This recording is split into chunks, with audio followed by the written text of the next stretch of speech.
Patient safety and quality, ये जो chapter है इसका नाम 4th एडिशन में CQI हुआ करता था, कंटिन्यूअस क्वालिटी इंप्रूवमेंट के नाम से ये चैप्टर था। और इस चैप्टर में कुछ बदलाव किए गए हैं, जिन बदलावों को मैं धीरे धीरे आपको समझाता भी जाऊंगा। लेकिन जो सबसे इंपॉर्टेंट चीज है इसमें ध्यान देने वाली, वो ये है कि चैप्टर का नाम क्यों चेंज किया गया। पहले पेशेंट सेफ्टी को लेके बोला जाता था, रिकमेंडेशन दी जाती थी, बट एसएच कोई स्टैंडर्ड नहीं था। सजेशन थी, रिकमेंडेशन थी, बट स्टैंडर्ड नहीं था। लेकिन अब पेशेंट सेफ्टी के लिए स्पेसिफिकली स्टैंडर्ड बना दिया गया है। इसीलिए क्वालिटी के साथ साथ पेशेंट सेफ्टी को भी इनकॉर्पोरेट कर दिया गया है। इवन इसका नाम ही पेशेंट सेफ्टी एंड क्वालिटी कर दिया गया है। PSQ चैप्टर में टोटल जो ऑब्जेक्टिव एलिमेंट है वो है 49, लेकिन स्टैंडर्ड कितने हैं? सिर्फ 7 है। 7 स्टैंडर्ड है, 49 ऑब्जेक्टिव एलिमेंट्स हैं। अब 49 ऑब्जेक्टिव एलिमेंट में से 8 कोर कैटेगरी में आते हैं, 30 कमिटमेंट कैटेगरी में आते हैं, 5 अचीवमेंट कैटेगरी में आते हैं और 6 एक्सीलेंस कैटेगरी में आते हैं। सो टोटल 7 स्टैंडर्ड हैं PSQ में, means patient safety and quality improvement segment में। ठीक है, अब यहाँ पे जो फोकस किया गया है वो किया गया है ओवरऑल क्वालिटी के स्ट्रक्चर पे। ठीक है, सबसे पहले आपको अपने हॉस्पिटल में एक पेशेंट सेफ्टी प्रोग्राम बनाना होता है, फिर एक क्वालिटी एश्योरेंस का एक प्रोग्राम बनाना होता है। अभी patient safety programme, quality assurance programme, ये सब होते क्या हैं? तो मैं आपको बताना चाहूंगा, पेशेंट सेफ्टी प्रोग्राम का मतलब ये है कि आप अपने हॉस्पिटल में कुछ इस तरीके से स्ट्रक्चर तैयार करते हैं कि लोगों को एक तो अवेयरनेस देना। सबसे पहला काम किसी भी प्रोग्राम का सबसे पहला ऑब्जेक्टिव होता है कि आप स्टाफ को ट्रेनिंग दें, जो भी लोग उसमें इन्वॉल्व हैं उनको ट्रेनिंग दें, अवेयरनेस दें। दूसरा काम, उनका रिकॉर्ड मेंटेन करें, डॉक्यूमेंटेशन उस चीज का। अब डॉक्यूमेंटेशन के लिए आप क्या कर सकते हैं? किसी भी तरीके की चेकलिस्ट का प्रयोग कर सकते हैं, आप किसी भी तरीके की ऑडिट शीट का प्रयोग कर सकते हैं। और तीसरा, उसका इवेल्युएशन। इवेल्युएशन कैसे होगा? रैंडम सर्वे करके, रैंडम सर्वे के थ्रू आप उस सेफ्टी प्रोग्राम का या क्वालिटी प्रोग्राम का सर्वे करेंगे और आप देखेंगे कि वो चीज जो आपने अपनी SOP में लिखी है वो इंप्लीमेंट हो रही है या नहीं। अब वो चाहे पेशेंट सेफ्टी प्रोग्राम हो, चाहे क्वालिटी का एश्योरेंस प्रोग्राम हो। ठीक है, तो पहले स्टैंडर्ड में फोकस किया गया है पेशेंट सेफ्टी प्रोग्राम को, दूसरे स्टैंडर्ड में फोकस किया गया है क्वालिटी एश्योरेंस प्रोग्राम को, तीसरे स्टैंडर्ड में फोकस किया गया है की इंडिकेटर्स को, क्वालिटी इंडिकेटर्स को। देन PSQ 4 में फोकस किया गया है जो आपका क्वालिटी इंप्रूवमेंट के टूल्स होते हैं, जो कि मैं आपको पहले बता रहा था, स्टैटिस्टिकल टूल्स। जिन स्टैटिस्टिकल टूल्स की हेल्प से आप अपने डेटा को जो भी डेटा आपने कलेक्ट करके रखा हुआ है 2 महीने, 3 महीने, 6 महीने का, उसको उस स्टैटिस्टिकल टूल में लगा के आप डेटा को कैलकुलेट करते हैं और अपने एरिया ऑफ इंप्रूवमेंट को जानते हैं। देन PSQ 5 में बोला गया है क्लिनिकल ऑडिट के लिए आप अपने हॉस्पिटल में कुछ टॉपिक को चूज करते हैं और अपनी क्लिनिकल प्रैक्टिसेस को इवेल्युएट करते हैं। PSQ 6 में बोला गया है patient safety and quality improvement programme को सपोर्ट करने के लिए बाय मैनेजमेंट। मैनेजमेंट जब तक इसके लिए कोई भी फंड अलॉट नहीं करेगा या मैन पावर का सपोर्ट नहीं देगा, तब तक इस प्रोग्राम का इम्प्लीमेंटेशन कैसे होगा? तो ये उस बारे में बात की गई है। और PSQ 7 में किसी भी तरीके के इंसिडेंट या घटना के घटित होने पे या घटना घटित ना हो, इसकी तैयारी में जो भी आप तैयारी करते हो, स्टाफ को ट्रेनिंग देते हो, उन्हें अवेयरनेस कर देते हो, और अगर कोई घटना घटित हो जाती है तो उसकी इंसिडेंट का फॉर्म कलेक्ट करते हो, एनालाइज करते हो और फर्दर करेक्टिव एक्शन और प्रिवेंटिव एक्शन जो लेते हो, ये उसके बारे में। ये टोटल 7 स्टैंडर्ड है PSQ में, जिसके मैं आज आपको एक्सप्लेन करने जा रहा हूं। उम्मीद है आपको बात समझ आ गई होगी। अब स्टार्ट करते हैं PSQ 1 के साथ में। PSQ 1 में बोला गया है कि organisation implement structure patient safety programme. ये ऑब्जेक्टिव एलिमेंट और ये स्टैंडर्ड पहले भी था और इसका नाम CQI 2 था, जो कि अब PSQ 1 हो गया है। इसमें क्लियरली आप देख सकते हो कि पेशेंट सेफ्टी को पहली प्राथमिकता दी गई है, जैसा कि चैप्टर के नाम में भी आप देख सकते हो कि PSQ, क्वालिटी बाद में आ रहा है, पेशेंट सेफ्टी पहले आ रहा है। सो पेशेंट सेफ्टी को हमें इस बार प्राथमिकता देनी है और इसी चीज को ध्यान में रखते हुए स्टैंडर्ड 2 को 1 बना दिया गया है। अब ये पेशेंट सेफ्टी प्रोग्राम क्या है और हमें क्या क्या करना होगा। तो सबसे पहले मैं आपको बताना चाहूंगा कि जो पहला ऑब्जेक्टिव एलिमेंट है PSQ 1A, जो कि कोर कैटेगरी में आता है, और कोर कैटेगरी में आने के साथ साथ यहाँ पे बोला गया है कि हॉस्पिटल को अपनी एक कमेटी बनानी होगी जिसका नाम सेफ्टी कमेटी होगा। इस कमेटी की मीटिंग जो है वो मंथली होगी और इस कमेटी का जो फोकस होगा वो रिस्क एनालिसिस करने पे होगा और अदर सेफ्टी एस्पेक्ट्स पे होगा। ठीक है। देन सेकंड ऑब्जेक्टिव एलिमेंट में जो कि कमिटमेंट की कैटेगरी में आता है, वहां लिखा है the patient safety programme is comprehensive and cover all the major elements related to patient safety. यहाँ पे बात की जा रही है जो भी पेशेंट सेफ्टी प्रोग्राम आपका होगा वो ओवरऑल कवर किस चीज को करेगा, पेशेंट सेफ्टी से रिलेटेड एस्पेक्ट्स को। अब ये एस्पेक्ट क्या क्या हो सकते हैं, यहाँ पे हमने एग्जांपल के तौर पर दिया कि लैब, रेडियोलॉजी, हॉस्पिटल में जो भी फैसिलिटीज अवेलेबल है वो, इंफ्रास्ट्रक्चर और क्लिनिकल सर्विसेज को ध्यान में रखते हुए आप अपने पेशेंट सेफ्टी प्रोग्राम को डेवलप करते हो। देन ऑब्जेक्टिव एलिमेंट सी जो कि अगेन कमिटमेंट कैटेगरी में आता है और यहाँ पे बोला गया the programme cover incident ranging from no harm to sentinel event. यहाँ पे बात की जा रही है कि आप अपने इस पेशेंट सेफ्टी प्रोग्राम में इसका प्रोटोकॉल डिफाइन करेंगे कि यदि कोई इंसिडेंट होते होते रह गया, जिसको हम नियर मिस भी कहते हैं। अब नियर मिस में दो कैटेगरी होती हैं, पहला जो कि इंसिडेंट होते होते रह गया और दूसरा इंसिडेंट घटित हो गया, इंसिडेंट हो गया लेकिन उससे मरीज को कोई नुकसान नहीं पहुंचा। अब ऐसा कैसे, ऐसा एक एग्जांपल के तो समझते हैं कि यदि किसी पेशेंट को कोई गलत दवाई दे दी गई या गलत डोज से दे दी गई या गलत रूट से दे दी गई, बट उस पेशेंट पे कोई भी उसका ऐसा प्रभाव नहीं आया, गलत प्रभाव नहीं आया जिससे कि मरीज की सेहत को कोई नुकसान हो, लेकिन ऐसा तो नहीं कि गलती नहीं हुई है, गलती तो हुई है। तो हम उस केस में उसे नियर मिस में लेते हैं। लेकिन अगर वो इंसिडेंट हो जाने के बाद मरीज को कोई नुकसान पहुंचता है तो वो इंसिडेंट की कैटेगरी नियर मिस से हटके सीधे सेंटिनल इवेंट में आ जाती है या तो मेडिकेशन एरर में आ जाती है। ठीक है। तो यहाँ पे बात की जा रही है कि हर एक तरीके का इंसिडेंट आप कवर करेंगे इस क्वालिटी एश्योरेंस प्रोग्राम में, पेशेंट सेफ्टी प्रोग्राम में, और आप उसे क्लियरली डिफाइन करेंगे कैटेगरीज अपने मैनुअल में कि कौन कौन से सेंटिनल इवेंट आप कवर कर रहे हो, टारगेट कर रहे हो, कौन कौन से नियर मिस पे आपका फोकस है, उसकी डेफिनेशन के आप पे क्या फोकस है, आप क्या उसे समझते हो, ये सारी चीजें आपको उसमें डिफाइन करनी होंगी। देन PSQ 1D में बोला गया है जो कि कमिटमेंट कैटेगरी में है कि आपके हॉस्पिटल को एक पेशेंट सेफ्टी ऑफिसर डिफाइन करना होगा और अपॉइंट करना होगा। अभी पेशेंट सेफ्टी ऑफिसर कौन हो सकता है? पेशेंट सेफ्टी ऑफिसर कोई भी हो सकता है। इस केस में आप ये देख सकते हो कि अगर आपके यहाँ कोई ऐसा क्वालिटी चैंपियन हो, हम जब क्वालिटी की बात करते हैं तो हम लोग हर डिपार्टमेंट से कुछ लोगों को टारगेट करते हैं और उनको क्वालिटी कोऑर्डिनेटर बनाते हैं अपनी टीम का, जो कि वो एज ए इंचार्ज भी होते हैं और क्वालिटी चैंपियन भी होते हैं। उनको क्वालिटी कोऑर्डिनेटर ना कह के अगर आप उन्हें क्वालिटी चैंपियन की डेजिग्नेशन देते हो तो वो ज्यादा खुश होंगे। सो जो ये क्वालिटी चैंपियंस होते हैं, अब ये इन क्वालिटी चैंपियंस में से भी किसी एक व्यक्ति को, किसी भी एक डिपार्टमेंट के इंचार्ज को आप अपना पेशेंट सेफ्टी ऑफिसर भी बना सकते हो। अब इस केस में कैटेगरी में किस किस को आप बना सकते हो, उस केस में आप ये देख सकते हो कोई नर्स, कोई मैनेजमेंट स्टाफ या कोई मिडिल मैनेजमेंट स्टाफ या कोई सपोर्टिंग स्टाफ जो कि क्वालिफाइड हो, एटलीस्ट बेसिक क्वालिफिकेशन उसकी पूरी हो सपोर्टिंग स्टाफ की, एग्जीक्यूटिव लेवल का मिनिमम। ठीक है। सो उसको हम बना सकते हैं। देन PSQ E में जो कि एक्सीलेंस कैटेगरी में आता है, जो कि हमें नेक्स्ट एक्रेडिटेशन के टाइम पे फोकस करना होगा, उस समय हमें अपने पेशेंट सेफ्टी ऑफिसर के साथ साथ एक क्लिनिकल सेफ्टी ऑफिसर भी अपॉइंट करना होगा जिसके बारे में जिक्र किया जाएगा 4 साल बाद। ठीक है।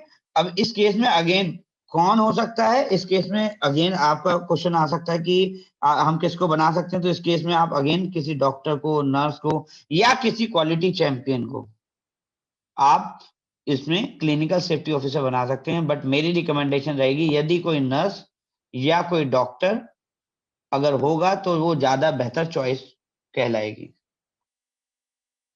PSQ 1F में बोला गया है कि the patient safety programme identify opportunities for improvement based on review at predefined intervals. यहाँ पे बात की जा रही है कि अपने पेशेंट सेफ्टी प्रोग्राम को बार बार आपको रिव्यू करना है एक निर्धारित समय सीमा पर। निर्धारित समय सीमा का मतलब है प्री डिफाइंड इंटरवल्स।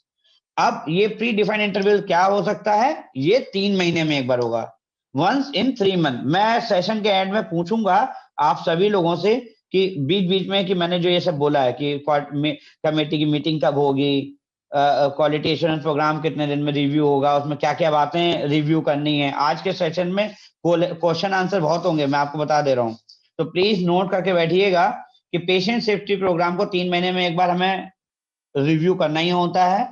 और रिव्यू करते समय हम क्या क्या चीजें देखते हैं वो मैं आपको बताऊंगा। और साथ ही साथ उसके मीटिंग और मिनट्स जो भी कमेटी के होते हैं, मंथली मीटिंग होती है कमेटी की, और उसके मीटिंग मिनट्स जो बनते हैं उनको रिव्यू किया जाता है। साथ ही साथ फैसिलिटी इंस्पेक्शन राउंड की रिपोर्ट को रिव्यू करा जाता है, और पेशेंट सेफ्टी से रिलेटेड जो भी ऑडिट होते हैं उन सारे ऑडिट की रिपोर्ट्स को रिव्यू करा जाता है। उसके अलावा एक और ऑडिट होता है जिसको हम बोलते हैं हीरा। हीरा का मतलब है हैजार्डस आइडेंटिफिकेशन रिस्क एनालिसिस। इसमें हम क्या करते हैं कि हम ढेर सारे कैटेगरीज को आइडेंटिफाई करते हैं अपने हॉस्पिटल में, और उनके ऊपर हम एक एनालिसिस करते हैं जिसके बारे में अभी आगे क्लियर करूंगा कैसे। सो पॉइंट नंबर एफ में बोला गया है कि आप अपने पेशेंट सेफ्टी प्रोग्राम में एरिया ऑफ अपॉर्चुनिटीज और इम्प्रूवमेंट आइडेंटिफाई करेंगे। कब? जब आप उसे रिव्यू करेंगे हर एक 3 महीने पे, और तीनों महीने की कमेटी मीटिंग मिनट्स को रिव्यू करेंगे कि क्या क्या डिस्कशन हुए थे, और फर्दर फैसिलिटी इंस्पेक्शन राउंड की रिपोर्ट को रिव्यू करेंगे, पेशेंट सेफ्टी ऑडिट्स को रिव्यू करेंगे, और उसके आधार पे अपनी एरिया ऑफ इंप्रूवमेंट्स को डिस्कस करेंगे। PSQ 1G जो कि एक्सीलेंस कैटेगरी में आता है, और यहाँ पे बोला गया है the organisation perform proactive analysis of patient safety risk and make improvement accordingly. ये अगेन आप समझ सकते हैं कि 4 साल बाद फोकस किया जाएगा, लेकिन इसमें जो बोला गया है वो क्या है? Proactive analysis of patient safety risk and make improvement accordingly. मतलब आप पेशेंट सेफ्टी से संबंधित रिस्क को एनालाइज करेंगे, आइडेंटिफाई करेंगे, और प्रोएक्टिव अप्रोच, मतलब प्रोएक्टिव का मतलब ये है कि जो हमें आने वाले 3 महीने में प्लान करना चाहिए या हमें ऑडिट करना चाहिए उसके बारे में, उसका क्राइटेरिया, उस वो किस चीज पे करना चाहिए, कैसे करना चाहिए, कौन करेगा, ये सारी चीजें प्रोएक्टिव अप्रोच में आप पहले से ही डिसाइड कर लेंगे, भले चाहे वो ऑडिट 3 साल 1 साल बाद करना हो या 3 महीने बाद करना हो। देन एटलीस्ट हीरा एनालिसिस साल में एक बार होनी चाहिए। इसके आगे और क्लियर मैं आपको करूंगा। देन PSQ 1H में बोला गया the patient safety programme is reviewed and updated at least once a year. यहाँ पे बोला गया कि आप अपने पेशेंट सेफ्टी प्रोग्राम को साल में एक बार रिव्यू करेंगे और अपडेट करेंगे। जैसा कि मैंने कल भी समझाया था, आज दोबारा से एक्सप्लेन कर रहा हूं कि अपडेट करने का मतलब ये नहीं है कि हर बार आप अपने क्वालिटी मैनुअल में या पेशेंट सेफ्टी प्रोग्राम में कुछ नई चीजें ऐड करें ही करें, जरूरी नहीं है, मैंडेटरी नहीं है। लेकिन अगर कोई नई गाइडलाइन आई है उससे संबंधित, या कोई नया लिटरेचर रिव्यू आपने किया है और उसमें आपको कोई एरिया ऑफ इंप्रूवमेंट दिखता है कि नहीं हमारे हॉस्पिटल में ये चीज ऐड होनी चाहिए, तो उन पॉइंट्स को आप ऐड करेंगे और उसको अपडेशन के तौर पे नोट करेंगे, और अमेंडमेंट के तौर पे अपनी पॉलिसीज में अमेंड करेंगे। सो साल में एक बार हमें अपने पॉलिसीज को रिव्यू करना होता है और अपडेट करना होता है। PSQ 1I जो कि कोर कैटेगरी में आता है, यहाँ पे बोला गया है the organisation adopt and implement national and international patient safety goal. यहाँ पे मैंने आपको ऑलरेडी बताया है कि इस बार NABH ने यहाँ पे एक अलग से ऑब्जेक्टिव एलिमेंट दे दिया है, जिससे कि वो इस चीज को क्रॉस चेक करेंगे कि आपने अपने हॉस्पिटल में इंटरनेशनल पेशेंट सेफ्टी गोल के बारे में ट्रेनिंग दी है नहीं दी है, अपनी अपने क्वालिटी एश्योरेंस प्रोग्राम में, अपने पेशेंट सेफ्टी प्रोग्राम में आपने इसके बारे में पूरा डिफाइन किया है या नहीं किया है, आप इसे कैसे इंप्लीमेंट करेंगे वो सब कुछ लिखा है या नहीं लिखा है, और साथ ही साथ उसका इम्प्लीमेंटेशन वो चेक करेंगे। वो स्टाफ का इंटरव्यू लेंगे, आपका इंटरव्यू लेंगे, हॉस्पिटल में जगह जगह बोर्ड देखेंगे कि पेशेंट सेफ्टी गोल्स के लिए आपने बोर्ड लगाए हैं नहीं लगाए हैं, वो सारे बोर्ड हिंदी और अंग्रेजी दोनों में है या नहीं है, ये चीज देखेंगे वो। अगर ये सब कुछ मिलता है तो ही वो उसका प्रॉपर इम्प्लीमेंटेशन मानेंगे। सो यहाँ पे मैंने कुछ डेफिनेशन डाली हैं ह्यूमन एरर को लेके। ह्यूमन एरर में जैसा कि आपको पता है कि कुछ चीजें आती हैं, 3 कैटेगरी में मानता हूं। एक, अचानक से किसी का गिर जाना, स्लिप हो जाना, ठीक है। अब उस स्लिप होने से उस मरीज को चोट पहुंची, नहीं पहुंची, कोई तकलीफ हुई या नहीं हुई, लेकिन इंसिडेंट तो हुआ। अब वो गलती किसकी थी वो हमें एनालाइज करनी होती है एज अ क्वालिटी पर्सन, कि क्या हमें वहां पे नॉन स्लिपरी मैट्स लगवानी चाहिए, वो मरीज गिरा ही क्यों, क्या बाथरूम में हमारी जो टाइल्स हैं वो एंटी स्किड टाइल्स हैं या नहीं है, ठीक है। देन लैप्सेस, लैप्सेस में मैंने क्लियरली बोला है कि कोई भी भूल चूक या ऐसा कुछ जिसमें कि आपको वो बात याद ही ना आए, जिसकी वजह से आप ह्यूमन एरर कर जाएं। यहाँ पे मैंने लिखा भी है, वह संक्षिप्त अवधि जिसमें आपको कोई बात याद ना आए या जो आप कर रहे हो वो दिमाग में ना रहे, भ्रम, चूक या किसी भी तरीके की गलती, इसकी वजह से अगर कुछ होता है तो वो ऐसी गलती को हम लैप्सेस में काउंट करते हैं और वो भी ह्यूमन एरर होता है। देन किसी भी तरीके की गलती जिसे मिस्टेक भी बोलते हैं, मिस्टेक में हमने क्लियरली डिफाइन करा है कि mistake on the other hand result from incorrect choices rather than blundering into them while we are distract. We usually make mistakes because of insufficient knowledge, lack of experience or training, inadequate information, or inability to interpret available information properly, or applying the wrong set of rules or algorithm to a decision etc. अब यहाँ पे कहने की बात क्या कहने की कोशिश कर रहे हैं, यहाँ पे हम बात कर रहे हैं वो गलतियां जिनकी वजह कोई भी ऐसी सिचुएशन हो सकती है कि जब आपको उसकी बात की जानकारी नहीं थी, आपको एक्सपीरियंस नहीं था उस चीज का, आपको कभी ट्रेनिंग नहीं दी गई थी, आपको पूरी बात नहीं बताई गई थी, या जो बात बताई गई थी आप पूरी तरीके से समझा नहीं पाए या आगे मैसेज पास नहीं कर पाए, जिसकी वजह से गलती हो गई। सो ऐसी गलती को भी हम ह्यूमन एरर में काउंट करते हैं। और एज अ क्वालिटी कोऑर्डिनेटर और एज अ क्वालिटी मैनेजर या एज अ क्वालिटी पर्सन आपको इस बात पे फोकस करना होता है कि कितनी गलतियां हमारे अस्पताल में हो रही हैं और उन गलतियों को हम कैसे सुधार सकते हैं, इस चीज पे हमेशा फोकस किया जाता है। इसको मैं बाद में क्लियर करूंगा। देखिए यहाँ पे 2020 में क्लियरली जो है वो नेशनल पेशेंट सेफ्टी गोल के नाम से बना दिया गया है और 6 के 6 गोल क्लियर कर दिए गए हैं। सो ये मैं गोल पढ़ाने वाला नहीं हूं आपको, मैं आप सभी को रिक्वेस्ट करूंगा कि आप हमारे नॉलेज साथी के चैनल पे जाएं और पेशेंट सेफ्टी गोल का ऑलरेडी एक प्लेलिस्ट बना हुआ है, प्लेलिस्ट में जाएं और वहां पे पेशेंट सेफ्टी गोल की सारे वीडियो सुने, सो दैट मैं अगले लेक्चर में आप सबसे पूछूंगा कि पेशेंट सेफ्टी गोल क्या होते हैं 6 के 6। ये आपका असाइनमेंट है, आप नोट कर लीजिए, मैं क्रॉस चेक करूंगा और मैं भी अपनी डायरी में नोट कर रहा हूँ कि पेशेंट सेफ्टी गोल आपको पता थे या नहीं पता थे।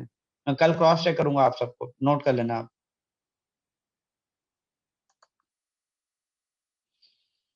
इसका रिकमेंडेशन जेसीआई ने दिया था सबसे पहले, बाद में डब्ल्यूएचओ ने भी इसे सपोर्ट किया और सजेस्ट किया, लेकिन अब एनएबीएच ने इसे मैंडेटरी कर दिया है और अपने यहाँ एक ऑब्जेक्टिव एलिमेंट बना दिया है।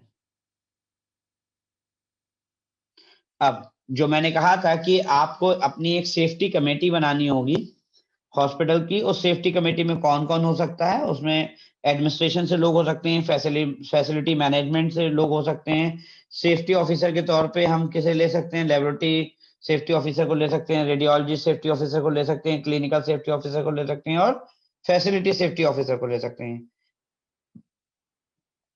साथ ही साथ क्लिनिशियंस को आप ले सकते हैं अपनी टीम में कमेटी के मेंबर के तौर पे, नर्सेस को ले सकते हैं, मींस क्वालिटी चैंपियंस को आप ले सकते हैं, पैरामेडिकल स्टाफ को ले सकते हैं और किसी भी तरीके के सपोर्टिंग स्टाफ को आप ले सकते हैं अपनी कमेटी में। अब यहाँ पे हमने जो फोकस किया था हीरा एनालिसिस के ऊपर, तो हीरा एनालिसिस में हम क्या करते हैं मैं आपको दिखाता हूँ। हीरा एनालिसिस में हम जो एक मिनट सॉरी हीरा एनालिसिस में हम एक काम ये करते हैं कि हम प्रॉब्लम को आइडेंटिफाई करते हैं और प्रॉब्लम को आइडेंटिफाई करने के बाद हम उसकी सीवियरिटी को देखते हैं कि क्या सीवियरिटी है, कितनी गंभीरता है उस केस में, और उस हजार्ड को हमें कितना फोकस करना चाहिए। अब यहाँ पे हमने आपको एग्जाम्पल देके समझाने की कोशिश की है कि अगर हम मेडिकेशन एरर को हजार्ड मान रहे हैं या एक तरीके का रिस्क मान रहे हैं, और अगर हम रिस्क एनालिसिस करने जा रहे हैं अपने क्लिनिकल एरियाज में, तो मेडिकेशन एरर हमारे लिए एक गलती है, एक हजार्ड है हमारे लिए कि उसकी वजह से काफी नुकसान हो सकता है। तो अब उस केस में हम उसकी कैटेगरी क्या मानेंगे, वो क्लिनिकल है या नॉन क्लिनिकल है, तो वो क्लिनिकल है। फिर वो किस तरीके का इवेंट है, वो केयर मैनेजमेंट से रिलेटेड इवेंट है। फिर वो उसकी किस तरीके से उसको हम कैटेगराइज करते हैं, वो लाइकली है, वेरी लाइकली है, अनलाइकली और हाईली है। इस कैटेगरी को हम लेते हैं। अब इस कैटेगरी में लेने की संभावना क्या होती है, हम उसको आगे कैटेगराइज करते हैं कि कितनी ज्यादा सिवियरिटी में उसको हम देख सकते हैं।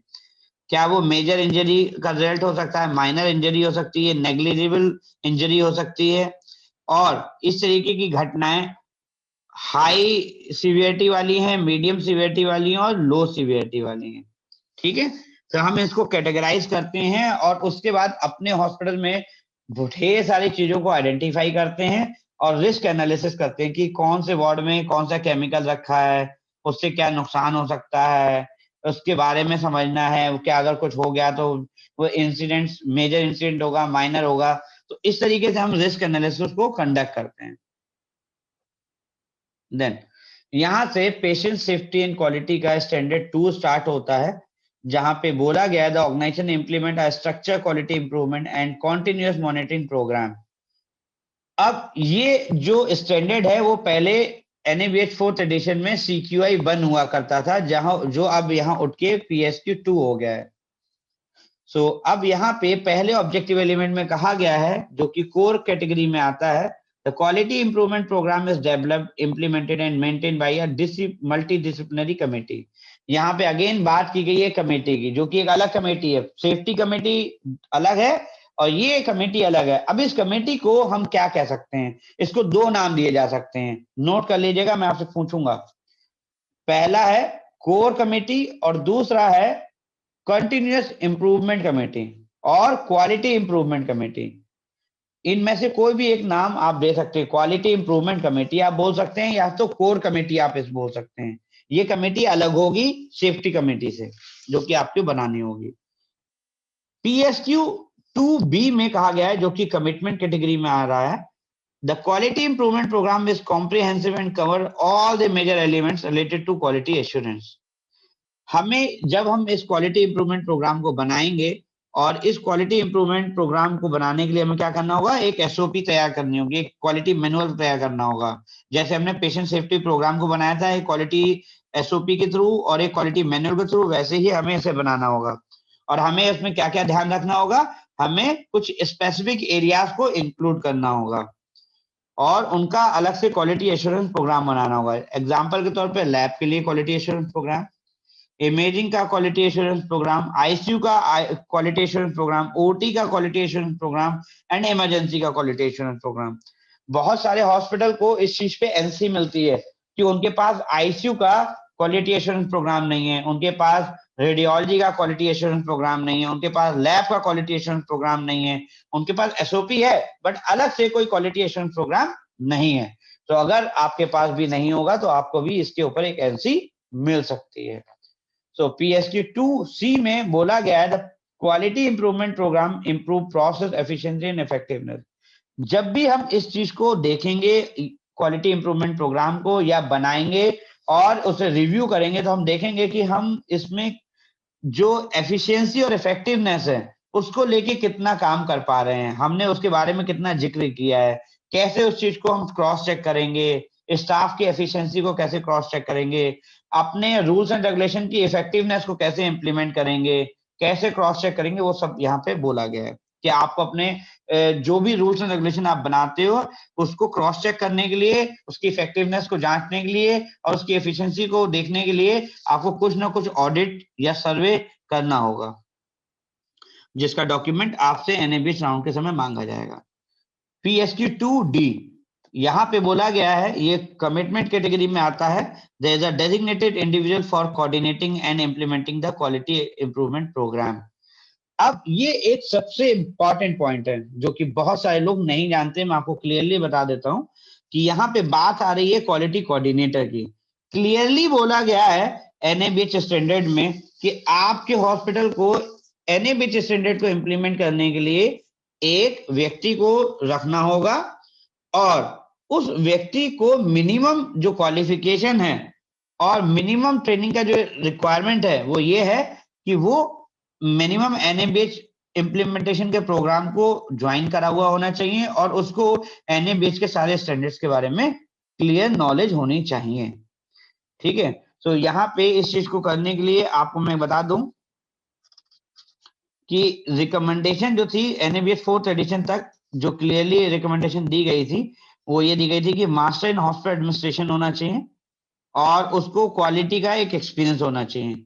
लेकिन यहाँ पे जो आपको कैटेगरी में इस बार जो बोला गया है वो मैं आपको क्लियरली एक्सप्लेन कर देता हूँ जो लिखा है, क्योंकि इस बार मुझे दिखा ऐसा कहीं पे भी स्पेसिफिकली नहीं लिखा है, तो मैं आपको पूरा स्टेटमेंट पढ़ के सुना रहा हूँ जो बुक में लिखा है।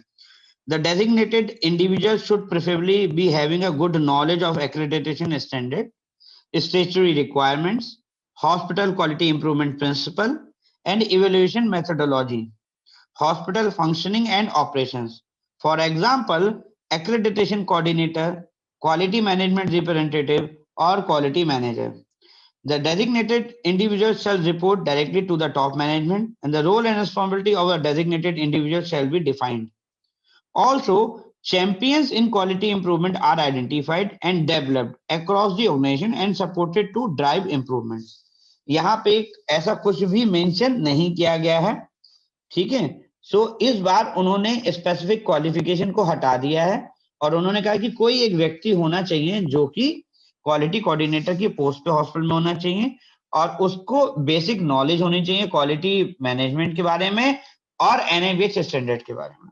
ठीक है, जिसकी रोल एंड रिस्पॉन्सिबिलिटीज क्लियरली अलग से डिफाइन की जाएंगी।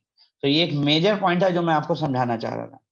सो क्वालिटी मैनेजर कोई भी हो सकता है, चाहे वो नर्स हो, चाहे वो पैरामेडिकल स्टाफ हो, चाहे वो मैनेजमेंट का स्टाफ हो। शर्त यही है कि उसको क्वालिटी के बारे में आना चाहिए और उसे उसकी प्रॉपर नॉलेज होनी चाहिए। तो जो पहले था कि बहुत सारी नर्सेज जो कि बहुत बेहतर नॉलेज रखती थी लेकिन वो क्वालिटी कोऑर्डिनेटर और क्वालिटी मैनेजर नहीं बन पाती थी क्योंकि बेसिक क्वालिफिकेशन की वजह से। तो अब वो रोड़ा हट चुका है और आप भी किसी भी हॉस्पिटल में क्वालिटी कोऑर्डिनेटर की पोस्ट पे काम कर सकते हैं। पीएसटी 2E में बोला गया है the quality improvement programme identify opportunity for improvement based on the interview at predefined intervals. यहाँ पे बोला गया अगेन कि हमें, जैसा कि हमने पेशेंट सेफ्टी प्रोग्राम में बात की गई थी, बिल्कुल वैसे ही हमें क्वालिटी इंप्रूवमेंट प्रोग्राम को भी अपना क्रॉस चेक करना चाहिए, समय समय पर रिव्यू करना चाहिए। और रिव्यू करने के लिए हम क्या क्या ध्यान रखेंगे? हम ये ध्यान रखेंगे कि किस तरीके से हम अपने क्वालिटी एश्योरेंस प्रोग्राम को इम्प्लीमेंट कर रहे हैं, किस तरीके से हम उसकी इफेक्टिवनेस को देख रहे हैं और किस तरीके से हम उन चीजों को क्रॉस चेक कर रहे हैं। अब यहाँ पे एक चीज मैं आपको बताना चाहूंगा कि इसको रिव्यू करते समय हमें क्या करना चाहिए। एक तो सबसे पहले अपने क्वालिटी मैनुअल को साल में एक बार अगेन रिव्यू और अपडेट करना चाहिए, जो कि मैंने आपको बताया। और दूसरा, आपको हर 3 महीने में, एटलीस्ट 3 महीने में उसे रिव्यू करना होगा। 3 महीने में नोट करते जाइएगा। पेशेंट सेफ्टी प्रोग्राम को भी 3 महीने में और क्वालिटी एश्योरेंस प्रोग्राम को भी 3 महीने में आपको रिव्यू करना है। अपडेट साल में एक बार करना है लेकिन रिव्यू हर 3 महीने में करना है। अब रिव्यू क्या क्या करेंगे और कैसे करेंगे वो मैं बता रहा हूँ। The review shall include finding of audits. जो भी क्वालिटी ऑडिट्स आपके हॉस्पिटल में हो रहे हैं उनको आप, उनकी फाइंडिंग्स को आप रिव्यू करेंगे। ऑर्गेनाइजेशनल परफॉर्मेंस, ऑर्गेनाइजेशन के परफॉर्मेंस को रिव्यू करेंगे। एनालिसिस ऑफ की इंडिकेटर्स, जो क्वालिटी इंडिकेटर्स का डेटा आप कैप्चर करोगे उन्हें रिव्यू करोगे। As identified and determined by the organisation, the minutes of the review meeting should be recorded and maintain. So means आपको अपनी मीटिंग ऑफ मिनट्स, जो monthly meeting होनी थी, मंथली मीटिंग के मिनट्स को आप हर 3 महीने में एक बार रिव्यू करेंगे। 3 महीने का डेटा जो क्वालिटी इंडिकेटर का आप कैप्चर करते हो उसे रिव्यू करेंगे। और जो भी ऑडिट्स आप कंडक्ट करते हो हॉस्पिटल में क्वालिटी पॉइंट ऑफ व्यू से, उन सबके फाइंडिंग्स को, उनके रिपोर्ट का रिव्यू करोगे 3 महीने में एक बार। और उसकी एक अलग से रिपोर्ट आपको समझनी होगी। और मैं एक बात आपको बता दूं, जैसे ही आपका अस्पताल एनएबीएच हो जाता है तो हर 3 महीने में एक क्वार्टरली रिपोर्ट एनएबीएच की वेबसाइट पे भी अपलोड करनी होती है। वहां पे ढेर सारे इंडिकेटर का डेटा आपको अपलोड करना होता है। आज तक ऐसा नहीं होता था, लेकिन अब से ये शुरू हो गया है। बहुत सारे अस्पताल क्या करते थे कि कुछ दिन डेटा कैप्चर किया, तो उसका डेटा कैप्चर करना बंद कर दिया। फिर अगले साल जब इंस्पेक्शन होगा या 2 साल बाद जब इंस्पेक्शन होगा, तब हम फिर से देखेंगे कि हमें क्या करना है। लेकिन अब ऐसा नहीं हो पाएगा। आपको हर 3 महीने में एनएबीएच पाने के बाद आपको अपना डेटा रिकॉर्ड करना होगा, कैलकुलेट करना होगा और अपलोड करना होगा एनएबीएच को। देन PSQ 2G में कहा गया है the audit are conducted at regular intervals as mean of continuous monitoring. यहाँ पे जो भी ऑडिट आप कर रहे हो वो कंटिन्यू होने चाहिए और उनको मॉनिटर भी करते रहना चाहिए रेगुलर इंटरवल्स पे। अब यहाँ पे एक चीज मैं आपको इस पे क्लियर करना चाहूंगा कि ये जो रेगुलर ऑडिट की बात की गई है, रेगुलर ऑडिट में हमें ये देखना होता है कि हमारी जो एंड ऑफ द रिजल्ट है, जो एक तरीके से ओवरऑल चेकलिस्ट आपको एक बनानी होगी अपने डिपार्टमेंट्स की। हर एक डिपार्टमेंट के आपको कुछ ऑब्जेक्टिव एलिमेंट के आधार पर अपनी एक चेकलिस्ट बनानी होगी। आपको ओवरऑल हॉस्पिटल की टोटल चेकलिस्ट बनानी होगी और उन चेकलिस्ट के आधार पे आप हर 6 महीने में एक बार इंटरनल ऑडिट भी करोगे आप। तो उन ऑडिट के आधार पे आप अपनी कंटिन्यूअस मॉनिटरिंग को रिव्यू कर पाओगे। यहाँ पे मैं आपको ये समझाने की कोशिश कर रहा हूँ। अगर आप ऐसा नहीं करते हो, हर एक डिपार्टमेंट की चेकलिस्ट नहीं बनाते हो, तो कहीं ना कहीं आप उन चीजों को इंप्लीमेंट नहीं कर पाओगे, बेहतर तरीके से आप उन्हें समझ ही नहीं पाओगे। और साल के एंड में जब आपका इंस्पेक्शन होगा तो आपसे इंटरनल ऑडिट मांगा जाएगा, तो आप इंटरनल ऑडिट समझा ही नहीं पाओगे कि क्या होता है। एक्चुअली इंटरनल ऑडिट में हमें पूरे हॉस्पिटल को साल में 2 बार क्रॉस चेक करना होता है एनएबीएच के सारे स्टैंडर्ड्स पे। ठीक है, उसको हम इंटरनल ऑडिट बोलते हैं, नोट कर लीजिएगा प्लीज। देन PSQ 2H में बात की गई है कि there is an established process in the organisation to monitor and improve quality of nursing care. इसके लिए एक अलग से ऑब्जेक्टिव एलिमेंट दे दिया गया है जो कि 4th एडिशन में भी था। सो यहाँ पे अगेन उसको दे दिया गया और उसके बारे में आगे मैंने क्लियर भी करा है नेक्स्ट स्लाइड में कि क्या क्या चीजें हम नर्सिंग केयर की क्रॉस चेक करेंगे क्वालिटी इंप्रूवमेंट के पॉइंट ऑफ व्यू से। हम नर्सिंग सर्विसेज को मॉनिटर करने के लिए हम ऑडिट कर सकते हैं नर्सिंग के पैरामीटर्स को लेके, उनकी डॉक्यूमेंटेशन को लेके। फिर हम एक एग्जाम सेट कर सकते हैं, उनकी कॉम्पिटेंसी को क्रॉस चेक करने के लिए क्वेश्चनर बना सकते हैं। फिर हम कुछ इंडिकेटर्स बना सकते हैं जिन इंडिकेटर के बिहाफ पे हम उनकी सर्विसेज को मॉनिटर करेंगे, जैसे कि नर्स पेशेंट रेशियो के बिहाफ पे, पेशेंट फॉल्स हिस्ट्री के बिहाफ पे, या नर्स सेटिस्फेक्शन सर्वे के बिहाफ पे। नर्स का सेटिस्फेक्शन सर्वे भी हमें समय समय पे करते रहना चाहिए। इसके लिए अलग से क्वेश्चनर बनाना चाहिए हिंदी और अंग्रेजी दोनों में, जिससे कि हम पेशेंट का तो हम पैरामीटर देखते ही हैं, लेकिन नर्स का खुद का सेटिस्फेक्शन लेवल क्या है, अगर हम वो देखेंगे तो हमें पता लगेगा कि हमें लोगों को किस लेवल पे जाके मोटिवेट करना है, क्या क्या बातें उनके लिए ध्यान रखनी है, कैसे हम उन्हें सपोर्ट करना है। तभी हम एक अच्छी टीम बना पाएंगे और आगे इंप्रूवमेंट कर पाएंगे। यहां से स्टार्ट होता है PSQ 3। PSQ 3 में फोकस किया गया है कि हॉस्पिटल को अपने इंडिकेटर्स आइडेंटिफाई करने चाहिए 3 पैरामीटर के बिहाफ पे। ये नोट करिएगा, ये सबसे इंपॉर्टेंट पार्ट है इस पूरे चैप्टर का, प्लीज ध्यान से। स्ट्रक्चर, प्रोसेस एंड आउटकम क्या होते हैं, इन 3 पॉइंट के आधार पे आपको अपने अस्पताल के इंडिकेटर्स को डिफाइन करना होता है कि कौन कौन सा डेटा आप कैप्चर करेंगे इन 3 पैरामीटर के आधार पे। ये 3 पिलर है क्वालिटी के, स्ट्रक्चर, प्रोसेस एंड आउटकम। अब यहाँ पे मैं आपको समझाना चाहूंगा कि स्ट्रक्चर क्या है, प्रोसेस क्या है, आउटकम क्या है। स्ट्रक्चर का मतलब यह है कि किसी भी पैरामीटर को जब आप बनाते हो, कोई भी स्टैंडर्ड, कोई भी ऑब्जेक्टिव एलिमेंट, हम उसे स्ट्रक्चर मान लेते हैं। ठीक है, जब हम उसको प्रोसेस में कन्वर्ट करते हैं, मीन जब हम उसकी डॉक्यूमेंटेशन या उसके इम्प्लीमेंटेशन की बात करते हैं, वो कैसे हम मेंटेन करेंगे, एसओपी बना के रखेंगे, क्वालिटी मैनुअल बना के रखेंगे, रिकॉर्ड रजिस्टर बना के रखेंगे, पैम्पलेट बना के रखेंगे। तो हमने एक स्ट्रक्चर तैयार कर लिया, फिर हमने उसका प्रोसेस डिफाइन कर लिया कि क्या क्या स्टेप्स हमें कवर करने हैं और किस तरीके से उसे इंप्लीमेंट करना है। और देन आउटकम, आउटकम मीन्स उसका रिजल्ट, क्या वो चीजें एक्चुअल में इम्प्लीमेंट हो रही हैं नहीं हो रही हैं? जो बातें आपने अपनी एसओपी में लिखी थी, पॉलिसी में लिखी थी, क्या वो उनका रिजल्ट आ रहा है या नहीं आ रहा है? क्या स्टाफ अवेयर है या नहीं है? क्या वो रिकॉर्ड रजिस्टर मेंटेन कर रहा है नहीं कर रहा है? क्या वो पेशेंट के फाइल में फॉर्मेट्स भर रहा है या नहीं भर रहा है? तो इन 3 पैरामीटर के आधार पे आप अपने इंडिकेटर्स बनाते हो, ठीक है? सो यहाँ पे बात कहा गया है कि आपको PSQ 3A में क्लियरली बोला गया है कि आपको अपने आइडेंटिफाई करने होंगे indicators. The organization identify and monitor the key indicators to oversee the clinical structure, process and outcome. यहाँ पर क्लियरली बोला गया है कि आप clinical structure, process and outcome के बिहाफ पे कुछ इंडिकेटर बनाएंगे और उनको इंप्लीमेंट करेंगे.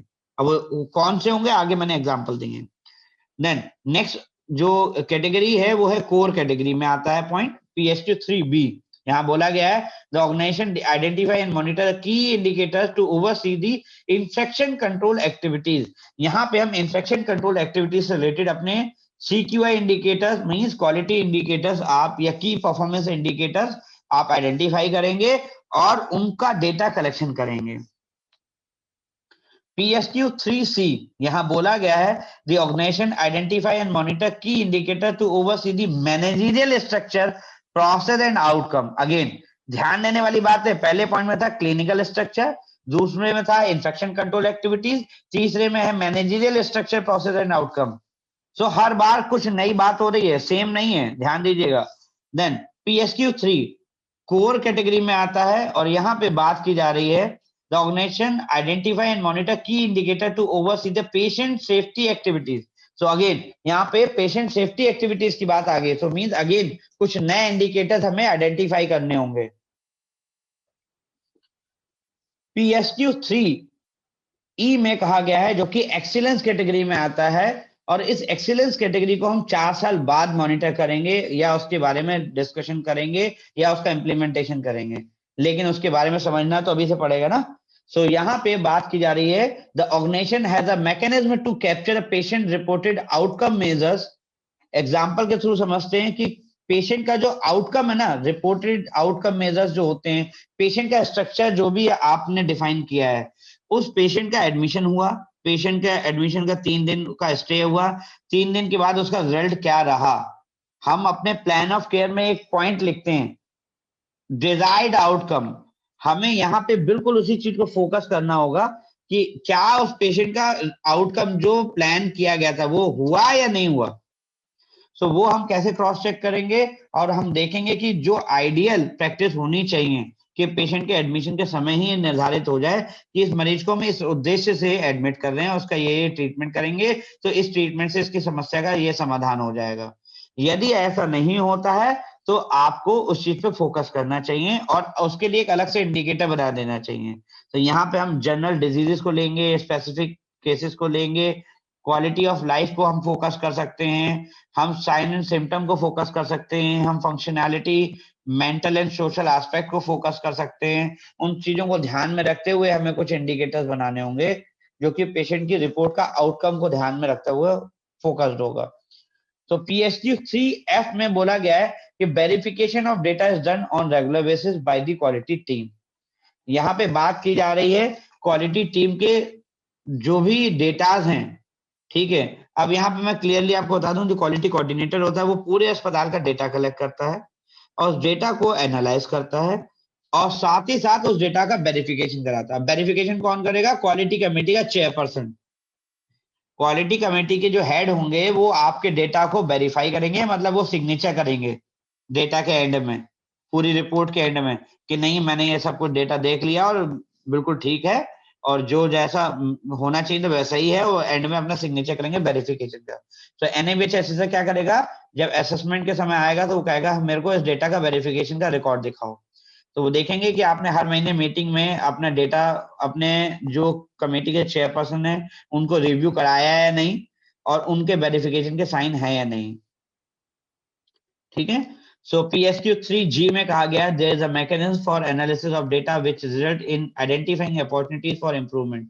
यहाँ पे बात की जा रही है जब हर महीने आप अपने डेटा को प्रेजेंटेशन के थ्रू दिखाएंगे तो वहां पे आप अपने एरिया ऑफ इंप्रूवमेंट ढूंढेंगे एरिया ऑफ इम्प्रूवमेंट, क्या गलतियां रह गई, कैसे इसको 100% तक पूरा ले जाया जाए। इस बार तो 80% रह गया, इस बार तो 72% रह गया, इस बार तो 56% ही रह गया है, तो बाकी का परसेंटेज कैसे कवर किया जाए, कैसे हमें इसको 100% तक लेके आया जाए। तो हमें कुछ कुछ पॉइंट्स अपने नोट करने होंगे, कुछ कुछ कमियां हमें समझनी होंगी, कुछ कुछ गलतियों को कैसे सुधारना है वो समझना होगा। और उस चीज के लिए आप क्या कर सकते हो, आप एक सपोर्ट ले सकते हो बेंचमार्क का।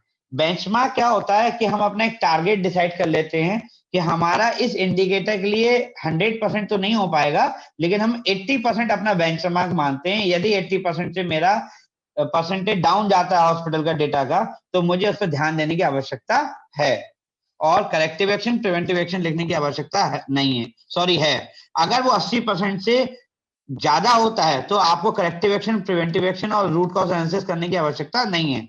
तो ये बेंचमार्क इंटरनली डिसाइड होता है, ये 80% बेंचमार्क नहीं हो सकता। ये मैं आपको एग्जांपल के थ्रू समझा रहा हूं। बेंचमार्क अलग से डिफाइन करा जाता है और उसके लिए मैं सेपरेट अलग से समझा दूंगा, बट यहाँ पे मैं उस चीज को नहीं बता रहा हूँ, बट एग्जांपल के थ्रू समझा रहा हूँ कि अगर आप अपने हर एक इंडिकेटर के एक बेंचमार्क बना लोगे तो आपको आसान रहेगा इस इंडिकेटर को कंप्लीट करना और इस ऑब्जेक्टिव एलिमेंट को कंप्लीट करना, कि हम PSQ3G पे हमें एनसी नहीं मिलेगी, हम हर महीने अपने डेटा को एनालाइज करेंगे और बेंचमार्क के अगेंस्ट में उसका डिस्कशन करेंगे, रिव्यू करेंगे, एरिया ऑफ इंप्रूवमेंट देखेंगे। यहाँ पे हम कैसे कैसे कर सकते हैं एरिया ऑफ इंप्रूवमेंट देख सकते हैं, बेंचमार्क की हेल्प से कर सकते हैं हम, क्वालिटी लेवल का नेशनल और इंटरनेशनल लेवल की गाइडलाइन के ब्याह पे रिकमेंडेशन जो दी जाती है उनके हिसाब से हम कर सकते हैं, और क्वालिटी इंप्रूवमेंट प्रोजेक्ट्स के ब्याह पे कर सकते हैं। हम ढेर सारे इंटरनल क्वालिटी ऑडिट्स कर रहे होते हैं और उसमें हमें जो रिपोर्ट मिल रही होती है उसके आधार पर भी हम अपने बेंचमार्क बना सकते हैं। PSQ3H में बोला गया है, the improvement are required and evaluated, the improvement are implemented and evaluated, sorry। So यहाँ पे जो इम्प्रूवमेंट की बात की जा रही है, जो भी एरिया ऑफ इम्प्रूवमेंट आपको दिखाई देंगे, जो भी कमियां आपको दिखाई देंगी, उनका इम्प्लीमेंटेशन आपने किस तरीके से किया।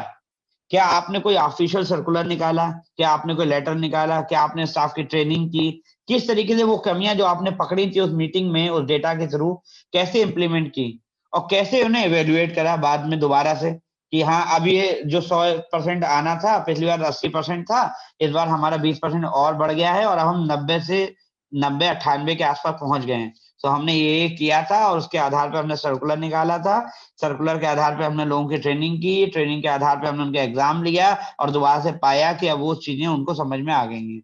तो अब हमारा ये डेटा 100% के आसपास पहुंच गया है। तो ये चीज जो है वो यहाँ की जाएगी और क्रॉस चेक भी की जाएगी कि आपके पास उसका प्रूफ है या नहीं है। PSQ3I में बोला गया है, the feedback about care and services is communicated to the staff and positive feedback also must be share. ठीक है, मीन्स जब भी किसी का फीडबैक हमें मिलता है, पेशेंट का फीडबैक, सर्विसेज से रिलेटेड फीडबैक या पेशेंट केयर से रिलेटेड फीडबैक, तो हमें अपने स्टाफ को जरूर बताना चाहिए और पॉजिटिव फीडबैक तो 100% शेयर करना चाहिए। ये नहीं कि हर बार हर महीने की मीटिंग में आप सिर्फ पेशेंट की कंप्लेंट ही हमें सुना रहे हो। सो इन चार्जेस को डिमोटिवेशन नहीं आएगा, ये हर बार तो कंप्लेंट ही सुनाते हैं, कभी कोई अच्छी बात तो करते ही नहीं है। सो हमें पेशेंट का जो अच्छा फीडबैक है वो भी बताना चाहिए और कंप्लेंट को भी डिस्कस करना चाहिए, लेकिन पॉजिटिव फीडबैक जरूर शेयर करना चाहिए। और इस फीडबैक के लिए एक अलग से पीपीटी बननी चाहिए, मैं आपको क्लियरली बता दे रहा हूँ, जिसमें इसे कैटेगराइज कर दिया गया है दो पार्ट में।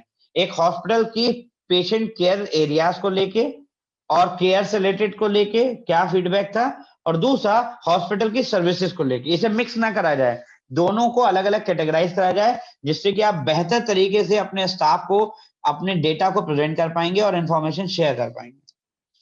मैं हमेशा ऐसा ही करता था, जब मैं एज अ क्वालिटी मैनेजर काम करता था तो मैं इसको इसी तरीके से दो अलग प्रेजेंटेशन बनाता था कि पेशेंट फीडबैक को कैटेगराइज कर देता था कि हॉस्पिटल से रिलेटेड जो एडमिनिस्ट्रेशन से रिलेटेड कंप्लेंट है वो अलग है, उसकी जो केयर से रिलेटेड कंप्लेंट है वो अलग है, जो उसकी मेडिसिन से रिलेटेड कंप्लेंट है वो अलग है, रूम की सर्विसेज से कंप्लेंट अलग है।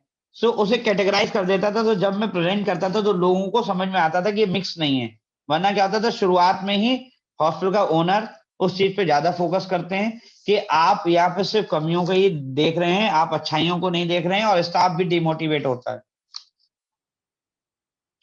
सो ये है क्लासिफिकेशन ऑफ इंडिकेटर कि कैसे क्लिनिकल इंडिकेटर को हम कैप्चर करेंगे, आइडेंटिफाई करेंगे और बनाएंगे, कैसे मैनेजरियल इंडिकेटर को बनाएंगे, कैसे सेफ्टी रिलेटेड इंडिकेटर को बनाएंगे और कैसे इन्फेक्शन कंट्रोल से रिलेटेड अपने इंडिकेटर को बनाएंगे। तो समझते हैं एग्जांपल के थ्रू कि time taken for initial assessment of patient वाला जो है आईपीडी असेसमेंट जो होता है हमारा, वो कितनी देर में हो जाता है अगर हम टाइम कैप्चर करना शुरू करते हैं और हम उसे ऑडिट करना शुरू करते हैं कि कितनी देर में डॉक्टर साहब आके पेशेंट को देख ले रहे हैं एडमिशन के होने के बाद, तो वो कितना समय लगा रहे हैं पेशेंट के एडमिशन होने से लेके डॉक्टर साहब के देखने के समय तक का, तो ये क्लिनिकल इंडिकेटर में आ जाएगा। रिपोर्टिंग एरर्स, पेशेंट को जो भी रिपोर्टें दी जा रही हैं लैब और रेडियोलॉजी से, उसमें कितनी एरर्स कैप्चर हो रही हैं। Adherence to safety precaution in diagnostic, कितने लोग डायग्नोस्टिक में जो काम कर रहे हैं, चाहे वो रेडियोलॉजी में हो चाहे वो पैथोलॉजी में हो, क्या वो सेफ्टी प्रिकॉशन ले रहे हैं नहीं ले रहे हैं, पीपीई पहन रहे हैं नहीं पहन रहे हैं, टीएलडी बैचेस और जो अदर प्रिकॉशन उनको रिकमेंडेशन है जिनकी वो कर रहे हैं नहीं कर रहे हैं। देन मेडिकेशन एरर को कैप्चर हम कर रहे हैं नहीं कर रहे हैं। Medication chart with error prone abbreviation, यहाँ पे हम देखते हैं कि जो शॉर्ट फॉर्म हमें यूज नहीं करनी चाहिए, जो ऑथोराइज नहीं है, एग्जाम्पल के तौर पे ओडी बीडी टीडीएस नर्सेस को अलाउ नहीं है, तो वहां पे हमें क्या करना होता है, 6 आवर्ली 4 आवर्ली 8 आवर्ली और 12 आवर्ली ही लिखना होता है, ना कि शॉर्ट फॉर्म यूज करनी होती है। तो इस केस में हमें ऑडिट करना पड़ता है नर्स के डॉक्यूमेंटेशन को, मेडिकेशन शीट को, और देखते हैं कि वहां पे वो इस तरीके की शॉर्ट फॉर्म का यूज तो नहीं कर रहे हैं, और कर रहे हैं तो कौन है क्या है, और उसके अगेंस्ट में फिर हम अपने करेक्टिव एक्शन लेते हैं। Then ADR adverse drug reaction कितने हो रहे हैं, अनप्लान रिटर्न टू ओटी कितने केसेस मिल रहे हैं। देन मैनेजरियल इंडिकेटर में रीशेड्यूलिंग ऑफ सर्जरीज कितनी हो रही हैं। Turn around time of blood and components, कितना समय लग जाता है ब्लड का रिक्विजिशन देने से लेके ब्लड आने तक में, कितना देर लग जाती है पेशेंट को ओपीडी को बिलिंग होने से लेके और डॉक्टर साहब को दिखाने के समय तक में, कितना समय लग जाता है पेशेंट का बिलिंग होने से लेके और सैंपल निकलने तक में। So waiting time for diagnostic services, ऐसे ही समझते हैं सेफ्टी रिलेटेड इंडिकेटर्स को। Number of variation observed in mock drill, हमें ढेर सारी मॉक ड्रिल्स करानी होती हैं हॉस्पिटल में, कोड रेड की, कोड ब्लू की, कोड पिंक की, कोड येलो की, और फिर हमने ऑब्जर्व करना होता है कि कितनी कमियां हमें मिली। सो उन कमियों का हमें हर बार नोट करना होता है और फिर अपने एरिया ऑफ इम्प्रूवमेंट निकालने होते हैं। देन कितने मरीजों के इंसिडेंट हमें मिले जो फॉल के केसेस में आते थे, नियर मिस के कितने इंसिडेंट हमें समझ दिखाई दिए और उसके रिपोर्ट हुए, कितने पेशेंट को बेड सोर हो गया हॉस्पिटल में एडमिशन होने के बाद, यहाँ पे बात हो रही है हॉस्पिटल में एडमिशन होने के बाद, हॉस्पिटल में एडमिशन होने से पहले अगर उसे बेड सोर था तो हम उसे इंडिकेटर में डेटा में कैप्चर में नहीं करते, उसका केयर करेंगे, देखभाल करेंगे, ट्रीटमेंट करेंगे, लेकिन उसे इंडिकेटर में इंक्लूड नहीं करेंगे उसका डेटा। नेडेरिस्टिक इंजरीज कितनी हो रही हैं, इस चीज को हम देखते हैं। इन्फेक्शन कंट्रोल इंडिकेटर्स में हम देखते हैं कैथेटर एसोसिएटेड इन्फेक्शंस कितने हो रहे हैं, बैप के कितने केसेस हो रहे हैं, ventilator associated pneumonia, then central line associated blood stream infection के कितने केस हमें मिल रहे हैं, एसएसआई कितने हो रहे हैं, मतलब सर्जिकल साइट इन्फेक्शन के कितने केस हमें मिल रहे हैं। अगर इस तरीके के इंडिकेटर्स को आप कैप्चर करते हैं और महीने के एंड में इवेलुएट करते हैं तो आप अपने क्वालिटी एश्योरेंस प्रोग्राम को और पेशेंट सेफ्टी प्रोग्राम के इम्प्लीमेंटेशन को बेहतर तरीके से जस्टिफाई करवाते हैं।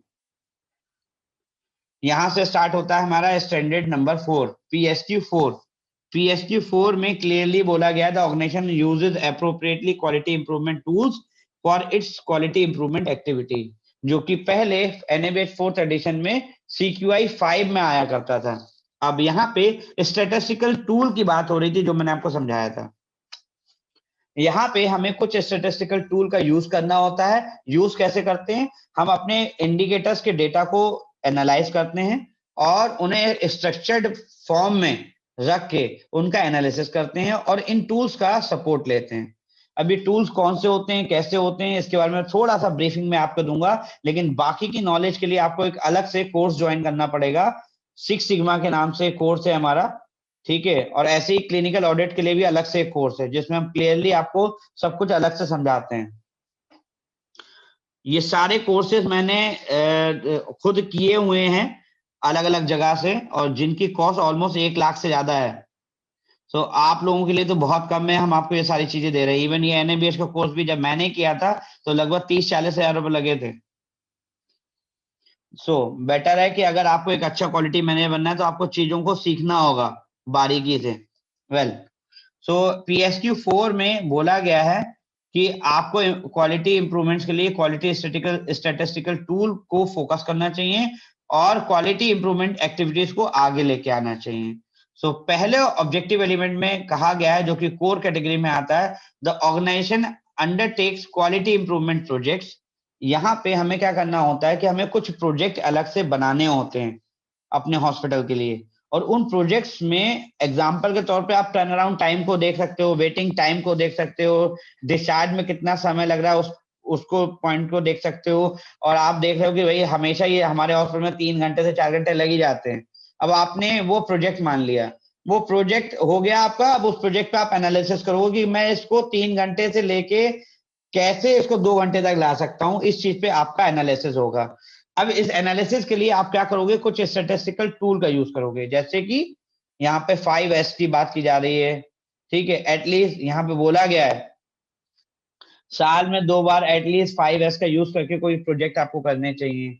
नेक्स्ट ऑब्जेक्टिव एलिमेंट में बोला गया, the organisation uses appropriate analytical tools for its quality improvement activities. Again analytical tools का आपको यूज करना होगा, प्रोजेक्ट बनाने होंगे, फिर टूल्स का यूज करना होगा। टूल्स और क्या हो सकते हैं, आपको यहाँ पे मैं एग्जांपल के तौर पर और बताता हूँ कि आप यहाँ पे फिश बोन डायग्राम के थ्रू आप बना सकते हो। फिश बोन डायग्राम होता है जिस डायग्राम में आप अपनी कंप्लेंट को आइडेंटिफाई करते हो और फिर उसके प्रोसेस के थ्रू आप उसे आइडेंटिफाई करके उसका रिजल्ट निकालते हो कि कैसे प्रॉब्लम का सोल्यूशन होगा। देन PSQ 4C में भी अगेन यही बोला गया था, organisation uses appropriate statistical tool for its quality improvement activities. जो स्टैटिस्टिकल टूल है वो वही है, फिशबोन डायग्राम होना, 5S टूल का यूज होना, ठीक है। और भी ढेर सारे टूल्स होते हैं जो कि आपको आगे बताऊंगा मैं।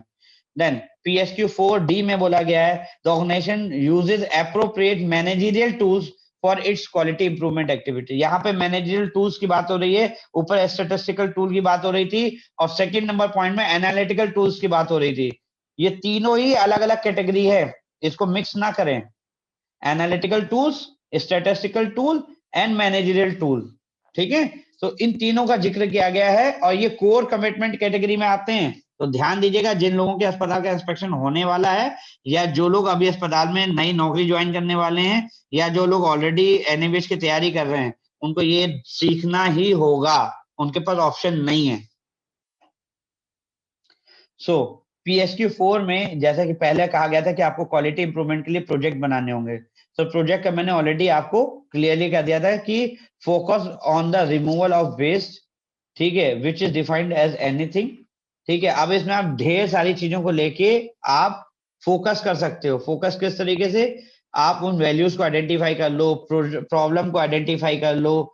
प्रॉब्लम को आइडेंटिफाई करने के बाद आप क्या कर सकते हो कि उसको कैटेगराइज करोगे, कैसे उसको परस्यू करोगे एक परफेक्ट मैनर में, प्रोसेस के थ्रू, कि आप उसे डिफेक्ट जो कमी है उसको आइडेंटिफाई करें, फिर उसकी ओवर प्रोसेसिंग करें, उसकी ऊपर क्या काम करना है वो सब देखें, देन वेटिंग को एनालाइज करें, देन नॉन यूटिलाइज स्किल्स को फोकस करें, किस तरीके से हम चीजों को फोकस कर सकते हैं, क्या टैलेंट को हम लेके काम कर सकते हैं, ट्रांसपोर्टेशन कैसे हम देख सकते हैं, इन्वेंट्री कैसे देख सकते हैं, उसका मोशन और एक्स्ट्रा प्रोडक्शन कैसे हम देख सकते हैं। अब बेसिकली ये जो लीन वर्ड लिखा है ना, ये एक लीन थ्योरी होती है जिसमें 5S टूल का हम यूज करते हैं, ठीक है।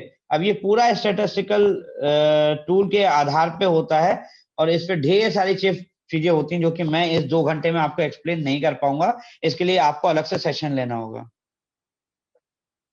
इस 5S में हम क्या कर सकते हैं, 5S को अलग अलग चीजों में फोकस किया गया है। पहले S का मतलब है सॉर्ट करना, प्रॉब्लम को आइडेंटिफाई करना, means keep only necessary item. आप सिर्फ उन आइटम्स को सॉर्ट करना कि जो जिन पे आपको फोकस करना है उस प्रॉब्लम की। फिर स्ट्रेंथन करने के लिए means to arrange and identify items so that they can be easily retrieve when needed. आपको क्लियरली फोकस करना होगा, अरेंज करना होगा अपनी प्रॉब्लम से रिलेटेड कुछ इंफॉर्मेशन को, ठीक है। अब ये जो सब वर्ड आप देख रहे हो, इसको बेसिकली पहले यूज किया जाता था जो प्रोडक्शन हाउसेज होते थे, जो बड़ी बड़ी कंपनीज होती हैं, उनमें प्रोडक्शन को कैसे बढ़ाया जा सकता है, उनकी क्वालिटी को कैसे फोकस किया जा सकता है, कैसे बेहतर बनाया जा सकता है, उनकी प्रोडक्शन की क्वांटिटी को कैसे बढ़ाया जा सकता है, एम्प्लॉयज की एफिशिएंसी को कैसे बढ़ाया जा सकता है, उनके सेटिस्फेक्शन लेवल को कैसे बढ़ाया जा सकता है, उन सब के लिए इन सब चीजों का यूज किया जाता था। ये एक जैपनीज टूल है 5S, ठीक है, Japanese tool called as 5S। Each step start with letter S is a systematic program that help worker take control of their workplace so that it actually work for them and their customers instead of being a neutral। हम उसे neutral नहीं छोड़ सकते, हमें उसे focus रखना होगा, और उस फोकस करने के लिए हमें क्या करना होता है, उसकी इंफॉर्मेशन को कलेक्ट करना होता है।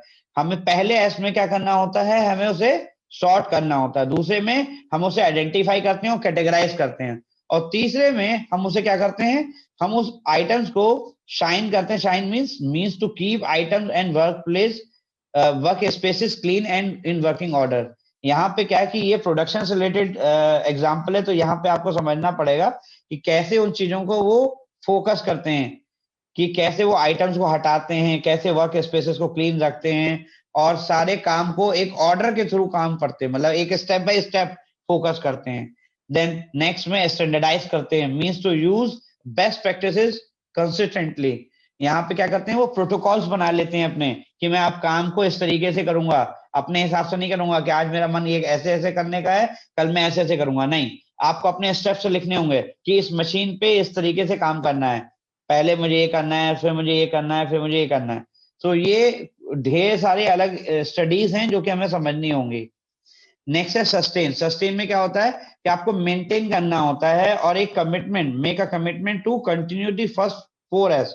हमें कमिटमेंट करना होता है खुद से, किस चीज के लिए, कि जो ऊपर के 4 पॉइंट्स हमने लिखे हैं कि ये हम हमेशा फॉलो करेंगे, और हमेशा अपने हॉस्पिटल में या अपनी इंडस्ट्री में हम इसे मेंटेन करेंगे। देन यहाँ पे वाई ट्री के तरीके से इसको जब हम अपना, मैं आपको बताऊं कि मैनेजरियल टूल जिसकी मैं बात कर रहा था, इसमें 3 तरीके के टूल का हम यूज करते हैं। पहला है रूट कॉज एनालिसिस, दूसरा है पेरेटो एनालिसिस, और तीसरा है फ्लो चार्ट। अगर मैं रूट कॉज एनालिसिस की बात करूं, जो कि बहुत सारे लोगों ने सुना भी होगा आप में से, लेकिन जब हम रूट कॉज एनालिसिस करते हैं तो वहां पे हमें एक टूल का यूज करना होता है जो मैनेजरियल टूल होता है, वाई ट्री। वाई ट्री में क्या करते हैं, हम एक ट्री ड्रॉ करते हैं, और उस ट्री में हम ढेर सारी पॉइंट्स लिखते हैं अलग अलग, और उन पॉइंट्स को फिर हम कोरिलेट करते हैं, और उससे उस प्रॉब्लम का आइडेंटिफिकेशन करने की कोशिश करते हैं, और उसका एनालिसिस करने की कोशिश करते हैं, जिसके जरिए हम पूरा रूट कॉज एनालिसिस समझ पाते हैं और अपनी प्रॉब्लम को डिटेक्ट करके आइडेंटिफाई कर पाते हैं। ठीक है, ये एक्चुअली प्रैक्टिकल जब आप करोगे ना तब आपको समझ में आएगा। अभी थ्योरेटिकल है ये, लेकिन जब हम प्रैक्टिकल करते हैं तो हमें ज्यादा बेहतर समझ में आता है कि इसका क्या मतलब है। तो इसके लिए आपको अलग से कोर्स करना होगा, ये चीज मैं इसमें एक्सप्लेन नहीं कर पाऊंगा। देन स्टैटिस्टिकल टूल में हम क्या करते हैं, कंट्रोल चार्ट, एनोवा, रिग्रेशन और सिक्स सिग्मा का यूज करते हैं। अभी कंट्रोल चार्ट क्या होते हैं, कंट्रोल चार्ट ढेर सारे होते हैं, पाई चार्ट, ठीक है, आपने देखा होगा जब आप प्रेजेंटेशन बनाते हो ना, तो ढेर सारे तरीके के चार्ट खुल के आते हैं, ठीक है, तो वो सब कंट्रोल चार्ट में आते हैं। सो बेसिकली कंट्रोल चार्ट क्या होता है, control chart use to study how the process change over time. कैसे वो ग्राफ के थ्रू आप देखते हो कि कैसे वो चीज ओवर द टाइम कैसे कम गया, ज्यादा हुआ, मेंटेन हुआ, या बढ़ रहा है कंटिन्यूअसली, कैसे आपका डेटा जो स्ट्रक्चर है वो कैसा दिख रहा है, पिछले 1 साल में किस तरीके का दिख रहा है। तो उसके लिए जब हम डेटा को प्रेजेंटेशन करते हैं तो कंट्रोल चार्ट का यूज करते हैं, और हम कंपैरिजन करने के लिए भी कंट्रोल चार्ट का यूज करते हैं। तो यहाँ पे हम जब स्टैटिस्टिकल टूल लगाते हैं तो वहां पे कंट्रोल चार्ट का यूज करते हैं। एनोवा क्या है, एनोवा एक रिसर्च करने के लिए एक थ्योरी है, जिस थ्योरी के अंडर में स्टैटिस्टिक्स के आपको कुछ फॉर्मूला लगाने होते हैं, और रिग्रेशन में भी आपको फॉर्मूला लगाने होते हैं, और सिक्स सिग्मा में कुछ अलग टूल्स बताए गए हैं जिनको हमें फोकस करना होता है। मैंने तीनों ही तरीके के चीजें आपको बता दी कि कैसे आप लीन 5S को फोकस करेंगे, कैसे आप मैनेजरियल टूल को फोकस करेंगे, और कैसे स्टैटिस्टिकल टूल को फोकस करेंगे। अगर आपको इसके बारे में और सीखना है तो अगेन आपको अलग से कोर्स करना होगा, या आप अलग से अपनी पर्सनल स्टडी भी कर सकते हैं, ठीक है। लेकिन मैं आपको बता दूं, जब भी आप पर्सनल स्टडी करते हैं तो एक्चुअली आपको बहुत कुछ मिलेगा इंटरनेट पे इसके बारे में, लेकिन जो एग्जैक्टली और प्रैक्टिकल जो आंसर है जो हेल्थ केयर से रिलेटेड है, वो मिलना थोड़ा सा मुश्किल है, क्योंकि ये सब कुछ पहले क्या होता था, इंडस्ट्री में यूज होता था, लेकिन अब हॉस्पिटल में आप अपने आप से जब कोरिलेट करते हो तो आपको स्पेसिफिक एग्जांपल चाहिए होंगे जो कि कई बार आपको मिलते नहीं है। जैसे यहाँ पे मैंने एक एग्जांपल के थ्रू आपको समझाने की कोशिश की, जब हम एनालिसिस करेंगे मेडिकेशन एरर का, तो हम लास्ट 3 महीने का हमने डेटा देख लिया, जनवरी फरवरी मार्च, कितने थे, कितने केस हुए, किसी महीने में 3 हुए, किसी में 6 हुए, किसी में 4 हुए। डिनोमिनेटर हमारा क्या था, वो आ गया। स्टैंडर्ड फैक्टर क्या था, 100 था, क्योंकि हम परसेंटेज निकाल रहे हैं, तो हमारी परसेंटेज ये आई। अब इस परसेंटेज के लिए हमने क्या किया, बेंचमार्क बना लिया 5 पर 1000 पेशेंट डेज। अगर मैं इसमें 1000 पेशेंट डेज मेरे हॉस्पिटल में होते हैं, जो कि मेरा कभी भी गया ही नहीं है, 655 रहा, 595 रहा, 498 रहा, बट 1000 नहीं गया। तो अगर 5000 पेशेंट डेज होते हैं और अगर 5 मेडिकेशन एरर होते हैं, तो मैं उस पर फोकस तो करूंगा, लेकिन उस पर मेरे लिए एक मिनिमम सेट रहेगा, मतलब माइंड सेट रहेगा नहीं यार, 1000 पेशेंट डेज में 5 गलतियां तो हो ही सकती हैं। सो हमें रूट कॉज एनालिसिस करना होगा, करेक्टिव एक्शन लिखने होंगे, प्रिवेंटिव एक्शन लिखने होंगे, लेकिन हम उसे उस एंगल से नहीं देखेंगे, अरे ये तो बहुत बड़ी गलती है, मतलब इस पे तो एनालिसिस किए बिना हम आगे बढ़ ही नहीं सकते। ऐसा नहीं होगा। ऐसा इसलिए नहीं होगा क्योंकि हमने अपना बेंचमार्क ही 1000 पेशेंट डेज ले लिया है। ठीक है। और कंट्रोल चार्ट के थ्रू, ग्राफिकल प्रेजेंटेशन के थ्रू आप देख सकते हो कि कैसे ग्राफ हमारा कम और ज्यादा होता है, उस चीज को हमें प्रेजेंट करना होता है एनएबीएच को। देन आपको करेक्टिव एक्शन और प्रिवेंटिव एक्शन लिखने होते हैं कि किस तरीके का केस था, क्या गलती थी, उसमें क्या होना चाहिए था, क्या करेक्शन आपने तुरंत कर दिया, और क्या फर्दर प्रिवेंटिव एक्शन आपने लिया।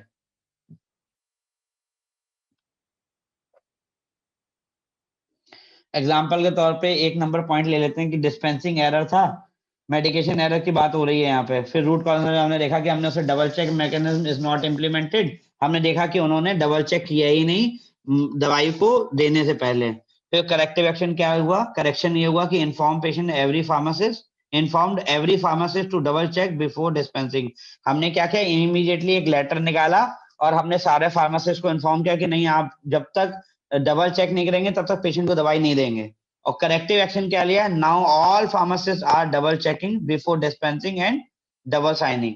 तो हमने एक सेपरेट जो है डबल साइनिंग का प्रोसीजर बना दिया कि आपको प्रिस्क्रिप्शन लेते समय साइन करने हैं और दवाई देते समय साइन करना है। तो डबल क्रॉस चेक हो जाएगा उस बहाने, और आपका जो प्रोसेस आपने डिफाइन किया था डबल चेकिंग का, वो इम्प्लीमेंटेड हो जाएगा। उम्मीद है आपको समझ आ गया होगा। तो यार ढेर सारे मैंने एग्जांपल दिए हुए हैं, लेकिन ऑलरेडी मेरे पास समय बहुत कम है। सो पीएसक्यू 5 ये हमारा नेक्स्ट स्टैंडर्ड है, जो कि पहले CQI 7 हुआ करता था। यहाँ पे बात की जा रही है कि हॉस्पिटल को अपना एक सिस्टम डेवलप करना होगा जहां पे कि वो क्लिनिकल ऑडिट्स का जिक्र करेंगे। इसके लिए आपको सेपरेट एसओपी बनानी होती है, और एसओपी में क्लिनिकल ऑडिट का जिक्र करना होता है। ठीक है। तो स्टैंडर्ड क्या कहता है, there is an established system for clinical audit. NABH वाला आके पूछता है कि आपके क्लिनिकल ऑडिट कितने किए आपने, उसकी फाइल लेके आओ, उसके ऑडिट की रिपोर्ट लेके आओ, कौन से केसेस आपने इवेल्युएट करे थे, क्या क्या किया था, वो सब लेके आओ। सो पहले ऑब्जेक्टिव एलिमेंट में, जो कि कमिटमेंट की कैटेगरी में आ रहा है, उसमें लिखा गया है PSQ 5A में, clinical audits are perform to improve the quality of patient care. ठीक है। एटलीस्ट यहाँ पे बोला गया है कि 1 ऑडिट पर डिपार्टमेंट पर ईयर। एटलीस्ट जितने भी डिपार्टमेंट आपके हॉस्पिटल में हैं, like gynae, medicine, cardiology, general surgery, अगर आप हर एक डिपार्टमेंट का एक ऑडिट करते हैं साल में एक बार, तो भी ये चीजें कवर हो जाएंगी।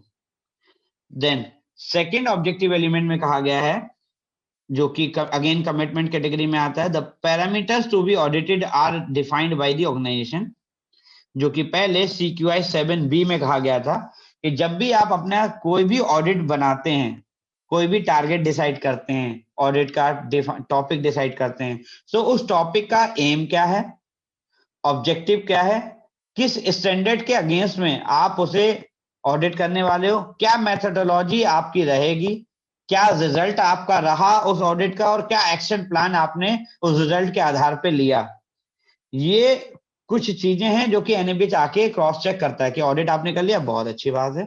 ऑडिट का टॉपिक क्या था, उसका एम क्या था, उसके ऑब्जेक्टिव आपने बनाए थे, आपने कौन से स्टैंडर्ड के अगेंस्ट में ऑडिट कंडक्ट किया, कौन सा रेफरेंस लिया, क्या मेथोडोलॉजी आपने अपनाई, और क्या रिजल्ट रहा उस ऑडिट का, और जो रिजल्ट रहा उसके अगेंस्ट में आपने कोई एक्शन प्लान बनाया या नहीं बनाया।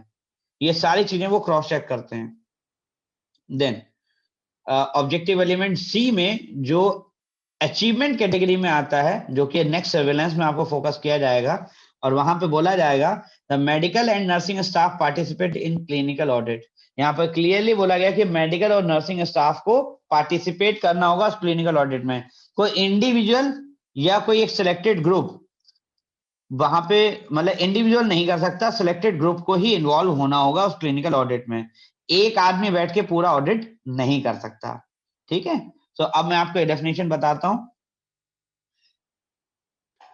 Clinical audit is a quality improvement process that seeks to improve patient care and outcomes through systematic review of care, again explicit criteria and the implementation of change।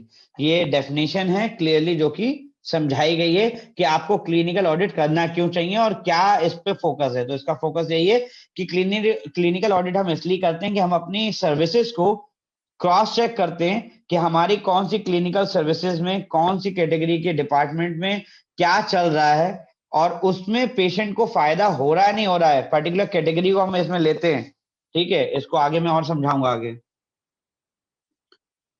पीएसक्यू 5D में बोला गया है कि जो है the patient and staff anonymity are maintain. अब यहाँ पे क्लियरली बोला गया है कि आपको ये पहले तो CQI 7C में आता था, ठीक है, जिसको आपको मेंटेन, इसमें क्या है कि आपको पेशेंट और स्टाफ को लेके क्लियरली आपको हर एक चीज समझानी होगी और एक स्टैंडर्ड मेंटेन करना होगा। ठीक है, वहां पे कोई भी किसी भी तरीके का कंफ्यूजन नहीं होना चाहिए। अगर आप कोई ऑडिट भी कर रहे हैं या किसी भी तरीके का इवेल्युएशन कर रहे हैं, तो आपको पेशेंट को भी इन्फॉर्म करना होगा कि आज हम इस बारे में बात कर रहे हैं। तो उसका फीडबैक आप लोगे ना, उससे उससे पूछोगे ना कि पेशेंट को कैसा लग रहा है, आपको तकलीफ से आराम हुई नहीं हुई। आप उसकी उसकी पेशेंट की फाइल को रिव्यू करोगे तो हो सकता है वो पूछ ले कि ये सब क्यों कर रहे हो आप। तो आपको क्लियरली वहां पे स्टैंडर्ड मेंटेन करना होगा। देन PSQ 5E में बोला गया था क्लिनिकल ऑडिट्स आर डॉक्यूमेंटेड। यहाँ पे जो भी ऑडिट आप कंडक्ट करोगे उसे प्रॉपर डॉक्यूमेंटेशन के तौर पे आपको करना होगा और आपको मेंटेन करना होगा।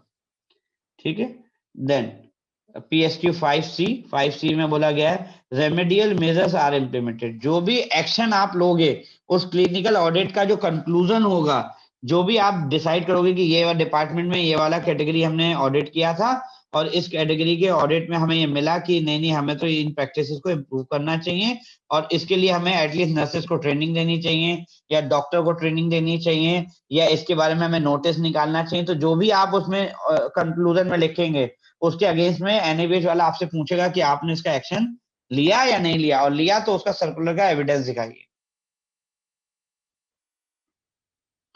यहाँ पे एक मैंने जो एक क्लियरली दो डेफिनेशन दी है कि clinical audit versus medical audit. यहाँ पे मेडिकल ऑडिट और क्लिनिकल ऑडिट दोनों में ही डिफरेंस है और इसको लेके अलग से क्लियर करा गया है। तो मैं यहाँ पे डेफिनेशन पढ़ देता हूँ। The medical audit may be defined as per peer review of evaluation of medical care through retrospective and concurrent analysis of medical record. It aims to improve the quality of health care services rendered by doctors to the patient.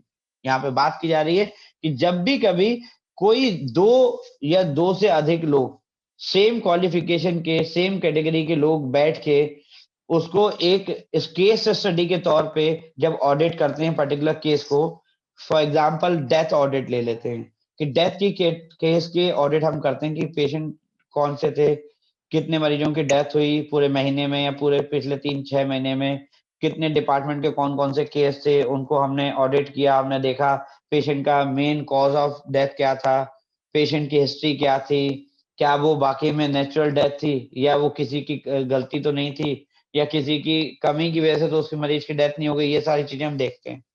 लेकिन whereas the clinical audit is usually multidisciplinary activity wherein the aspect of structure process and outcome. यहाँ पे क्या है, जैसे कि medical audit में कोई दो लोग सेम क्वालिफिकेशन के बैठ के कर सकते हैं, लेकिन क्लिनिकल ऑडिट को बोला गया कि मल्टी डिसिप्लिनरी एक्टिविटी होनी चाहिए, मतलब कि कई लोग इन्वॉल्व होने चाहिए इसमें। मींस नर्सेज भी इन्वॉल्व हो सकता है पैथोलॉजी वाले को भी इन्वॉल्व करना पड़े, हो सकता है रेडियोलॉजी वाले को भी इन्वॉल्व करना पड़े, हो सकता है आपको क्वालिटी मैनेजर को भी इन्वॉल्व करना पड़े क्लिनिकल ऑडिट में। सो उसको क्लिनिकल ऑडिट करते समय एक मल्टी डिसिप्लिनरी अप्रोच होनी चाहिए, एक्टिविटी होनी चाहिए, और उसमें एक टीम का इन्वॉल्वमेंट होना चाहिए। और टीम के इन्वॉल्वमेंट के साथ साथ जब आप क्लिनिकल ऑडिट का टॉपिक डिसाइड करोगे तो उसमें इस बात का ध्यान रखा जाए कि उसका स्ट्रक्चर, प्रोसेस एंड आउटकम बहुत सेलेक्टिव मैनर में होना चाहिए और स्पेसिफिक क्राइटेरिया के आधार पर बनना चाहिए। And most of the clinical audits are also sectorial and that is they may involve health and social services, primary and acute care provider, education and health. अब यहाँ पे क्या है कि इसको एनएबीएच की 4th एडिशन की बुक में क्लियरली दिया हुआ है कि क्लिनिकल ऑडिट से उनका क्या एक्सपेक्टेशन है। मींस मैं यहाँ पे अगर आपको समझाऊं कि आप किसी भी एक कैटेगरी को ऑडिट के तौर पे ले सकते हो। सपोज मानो आप वेंटिलेटर एसोसिएट निमोनिया के आपने केस देखे पिछले 6 महीने में और आपने उनकी सबकी फाइलें निकाली और आप उन फाइलों को अगर ऑडिट कर रहे हो तो ऑडिट के लिए पूरा स्ट्रक्चर तैयार करना होगा, ढेर सारी चीजें देखनी होंगी और उसके बिहाफ पे अपने पूरी एक रिपोर्ट बना के रखनी होगी। देन यहाँ पे नेक्स्ट पॉइंट में क्लियरली बोला गया है कि स्ट्रक्चर, प्रोसेस और आउटकम को कैसे हम कर सकते हैं। तो स्ट्रक्चर में हमने बोला कि this type of audit looks N environmental factor with in which care is delivered. ठीक है, तो एग्जाम्पल के तौर पे मैंने आपको ऑलरेडी बता दिया है किस तरीके से करेंगे। सो थोड़ा सा आगे बढ़ते हैं। यहाँ पे मैंने कुछ एग्जांपल भी दिए हैं कि जनरल मेडिसिन में कैसे हम कर सकते हैं, जनरल सर्जरी में हम कैसे कर सकते हैं। तो किसी भी डिपार्टमेंट के कुछ केसेस हम उठा सकते हैं।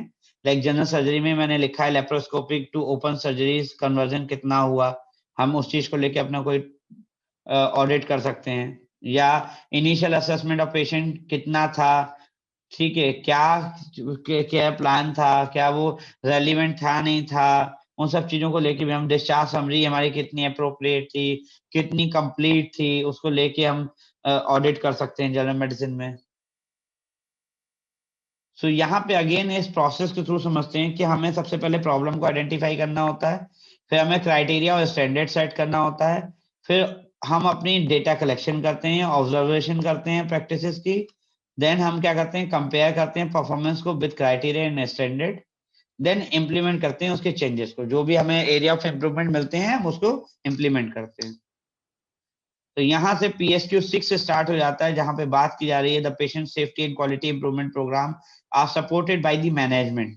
तो ये CQI 6 हुआ करता था 4th एडिशन में, अब ये PSQ 6 हो गया है। तो यहाँ पे जो फोकस है वो इस चीज पे है, यहाँ पे फोकस इस चीज पे है कि हमें सबसे पहले क्या करना होता है कि हमें एक कल्चर डेवलप करना होता है सेफ्टी के पॉइंट ऑफ व्यू से। और इसको हम क्या कर सकते हैं, इसमें एक टूल है जो कि AHRQ के नाम से है। AHRQ क्या है? Agency for health care research and quality.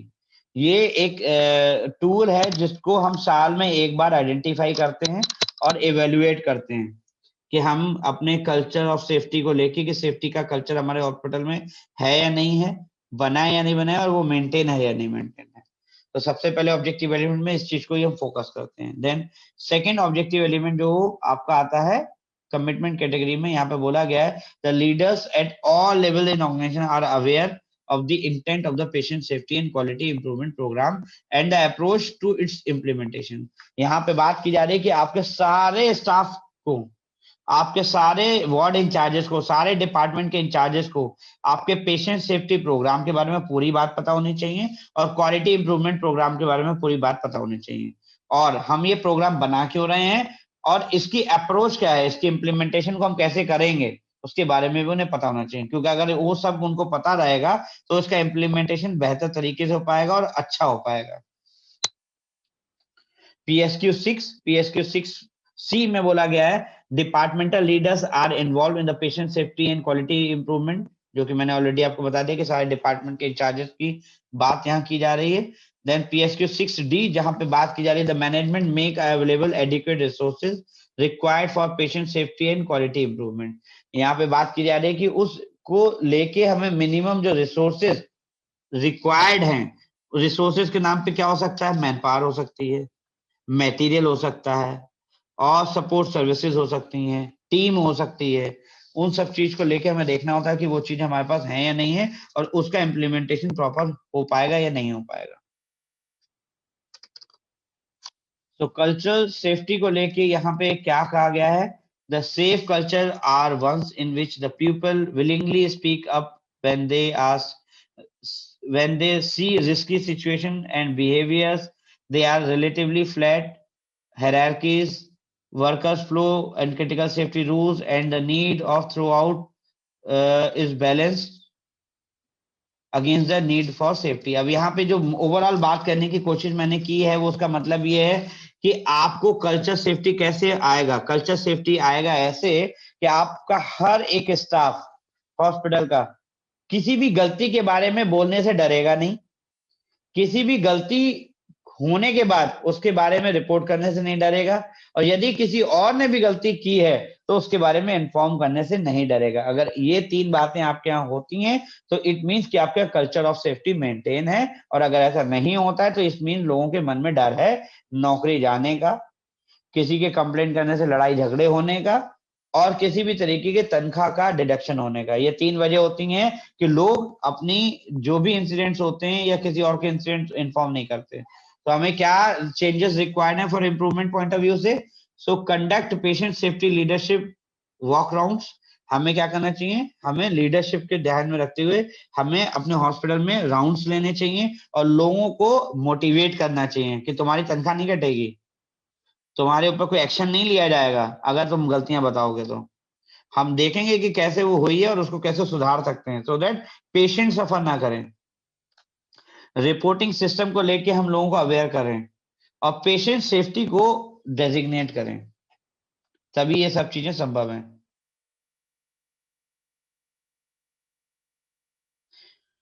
PSQ6E में बोला गया है the organisation earmark adequate funds for its annual budget in this regard. जैसा कि आपको याद होगा कि हॉस्पिटल के एनुअल बजट में 2 सेगमेंट को लेके फोकस किया जाता है।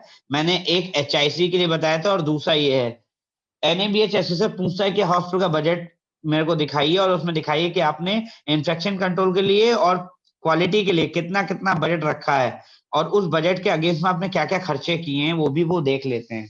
तो यहाँ पे क्लियरली है कि अपने हॉस्पिटल के मेन एनुअल बजट में हमें 2 अमाउंट अलॉट करनी होती है, एक इन्फेक्शन कंट्रोल प्रैक्टिसेस के लिए और दूसरा क्वालिटी के लिए। अब क्वालिटी में ही जो है आ जाता है बाकी पेशेंट सेफ्टी का एस्पेक्ट भी। सो PSQ6F जो कि अचीवमेंट कैटेगरी में आता है, यहाँ पे हम क्या देख रहे हैं, the management identify organisational performance improvement targets. इसमें अगेन हमें क्या करना होता है कि हमें समय समय पे अपने प्रोग्राम को इवेल्युएट करना है, रीचेक करना है और रिव्यू करना है, और उसके परफॉर्मेंस के टारगेट्स को हमें देखना है कि हमें कैसे एरिया ऑफ इम्प्रूवमेंट हमने आइडेंटिफाई किया है और क्या टारगेट है हमारे लिए। अगेन हमें 3 महीने में एक बार ऐसा देखना है, और साल में एक बार जो भी हमें उसके चेंजेस हैं टारगेट के वंस इन अ ईयर करने हैं। ठीक है। देन PSQ6G में कहा गया है the management uses the feedback obtain from the workforce to improve patient safety and quality improvement programme once in a year by survey. यहाँ पे बोला गया है कि हमें अपने, जैसा कि मैंने पहले बोला था ना कि नर्सेस का एक सर्वे करना चाहिए उनके सेटिस्फेक्शन का, तो सेम पैटर्न पे यहाँ पे बात की जा रही है कि ओवरऑल एम्प्लॉयज का, सारे कैटेगरी के एम्प्लॉयज का एक सर्वे करना चाहिए क्वेश्चनर के थ्रू साल में एक बार, और जिसमें उनसे पूछना चाहिए कि आपका क्या फीडबैक है patient safety and quality programme के तहत।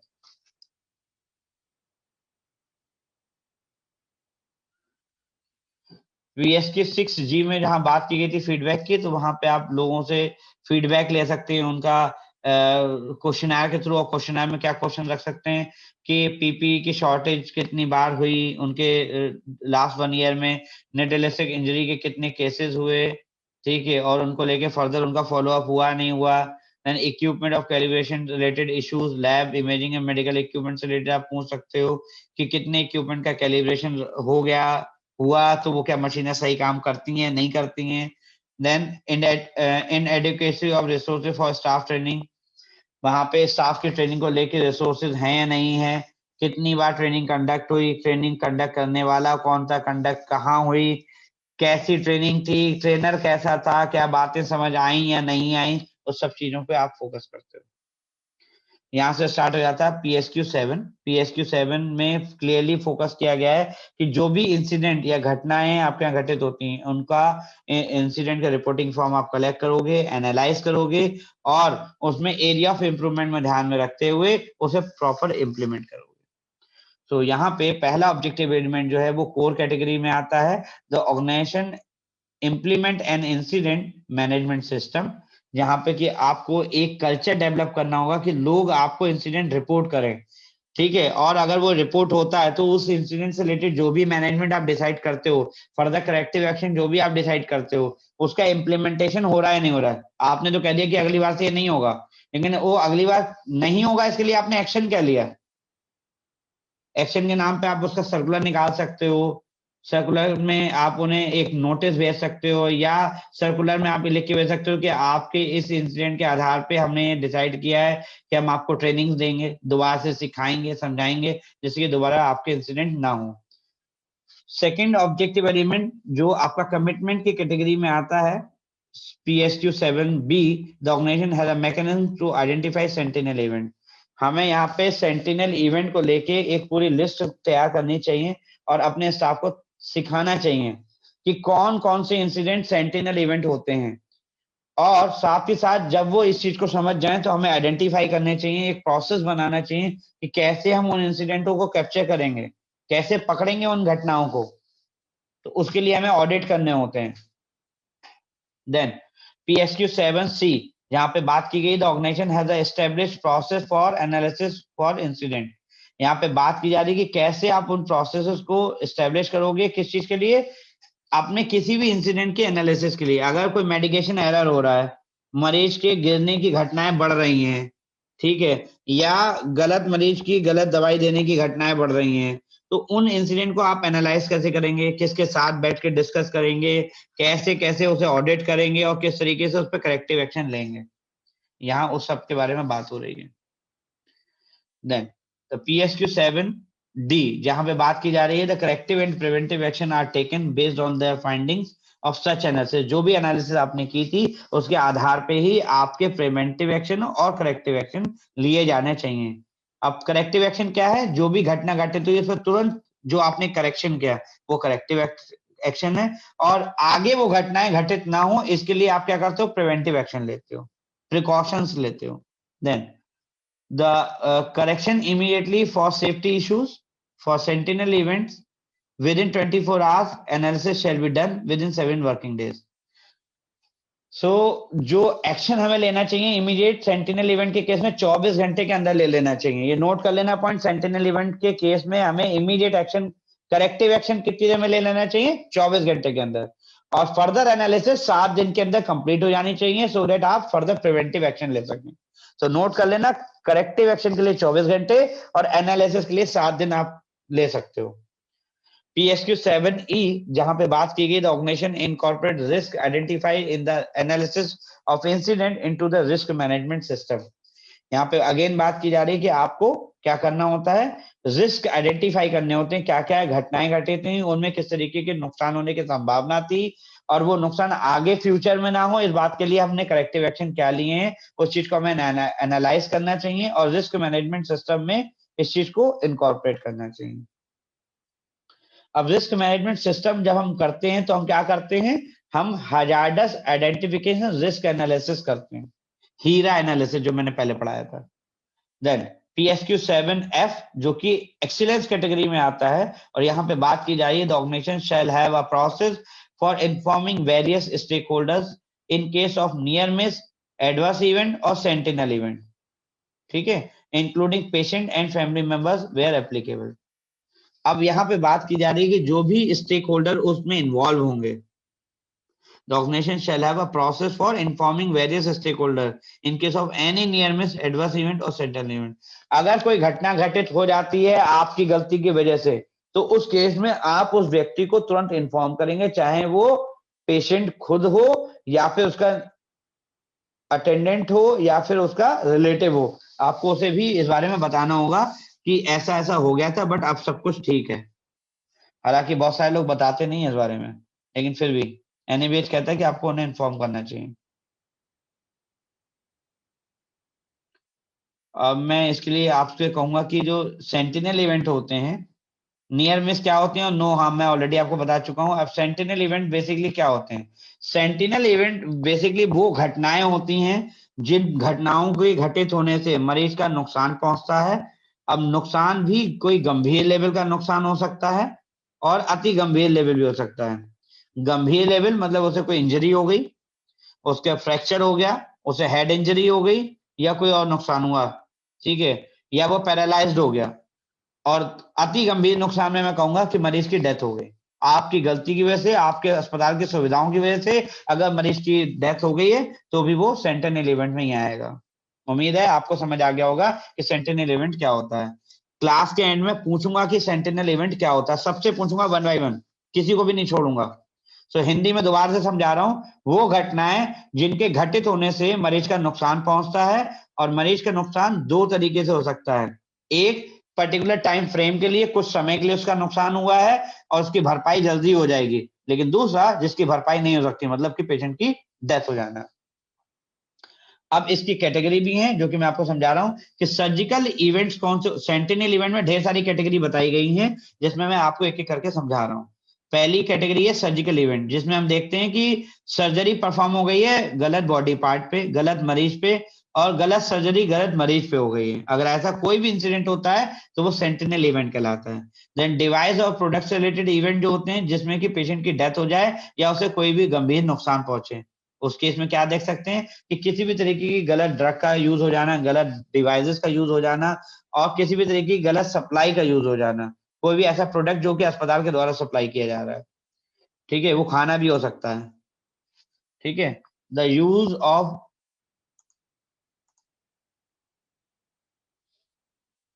the use or function of a device in a manner other than a device intended use। यहाँ पे बात की जा रही है कि जो सही तरीका है किसी भी मशीन या किसी डिवाइस को यूज करने का, अगर आप उस तरीके के बारे में अवगत नहीं है, आपने उसकी ट्रेनिंग नहीं ली है, और आपकी ट्रेनिंग ना लेने की वजह से, नॉलेज ना होने की वजह से उस मरीज को उसका प्रयोग करते समय कोई नुकसान पहुंचता है। एग्जाम्पल के तौर पे, आप पेशेंट का जो है वेंटिलेटर आप लगा रहे थे, आपको चलाना नहीं आता है और मरीज की डेथ हो गई या उसे कोई सीरियस डिसेबिलिटी हो गई, तो आपकी नॉलेज, आपके एक्सपीरियंस ना होने की वजह से, अगर आपको सही तरीका नहीं पता था उस मशीन को चलाने का, तो उसकी वजह से अगर कोई नुकसान होता है तो वो सेंटिनल इवेंट में आता है। हर हॉस्पिटल में एक इंसिडेंट रिपोर्टिंग फॉर्म होता है। उस इंसिडेंट रिपोर्टिंग फॉर्म में आप उसे कैटेगराइज करते हो कुछ इस तरीके से इंसिडेंट्स को, कि वो कौन सी कैटेगरी का था, किससे संबंधित था, लाइक फॉल से रिलेटेड था, लैब से रिलेटेड था, रेडियोलॉजी से रिलेटेड था, रिक्विजिशन रिपोर्ट से था, इक्विपमेंट से रिलेटेड था, एडमिनिस्ट्रेटिव था, सर्जरी से रिलेटेड था, क्लिनिकल केयर से रिलेटेड था, मेडिकेशन से रिलेटेड था, सिक्योरिटी से रिलेटेड था, नेडलिस्टिक इंजरी से रिलेटेड था, या किसी कंसेंट से रिलेटेड था। और अदर का भी एक कॉलम हम रखते हैं कि कौन सा केस था। सबसे पहले हम उसे पकड़ते हैं और उसके बाद हम उसका एक समरी लिखते हैं कि एक्चुअली केस क्या था, घटना क्या घटित हुई थी, और उसके बाद इमीडिएट करेक्टिव एक्शन लिखते हैं, सो दैट हम उस डिपार्टमेंट को इमीडिएट बोलते हैं कि आपको इमीडिएट ये करेक्टिव एक्शन लेना चाहिए। और फर्दर हम उसका फॉलो अप करते हैं कि उस चीज का इम्प्लीमेंटेशन कैसा हुआ, और करेक्टिव एक्शन और इम्प्लीमेंटेशन हुआ या नहीं हुआ, या प्रिवेंटिव एक्शन के बारे में कोई डिस्कशन हुआ नहीं हुआ, और डिपार्टमेंट हेड जो है वो फॉलो अप एक्शन क्या लिया उन्होंने बाद में फर्दर, तो वो भी सब चीजें हम डॉक्यूमेंट करते हैं। इवन हम किसे किसे इन्फॉर्म करते हैं, क्वालिटी एश्योरेंस कमेटी को भी हम इन्फॉर्म करते हैं, ठीक है। और फर्दर किसने उसकी इन्वेस्टिगेशन की, कैसे किसने उस केस को रिव्यू करा, और कमेटी ने फर्दर अपने कमेंट्स क्या दिए। So thank you so much.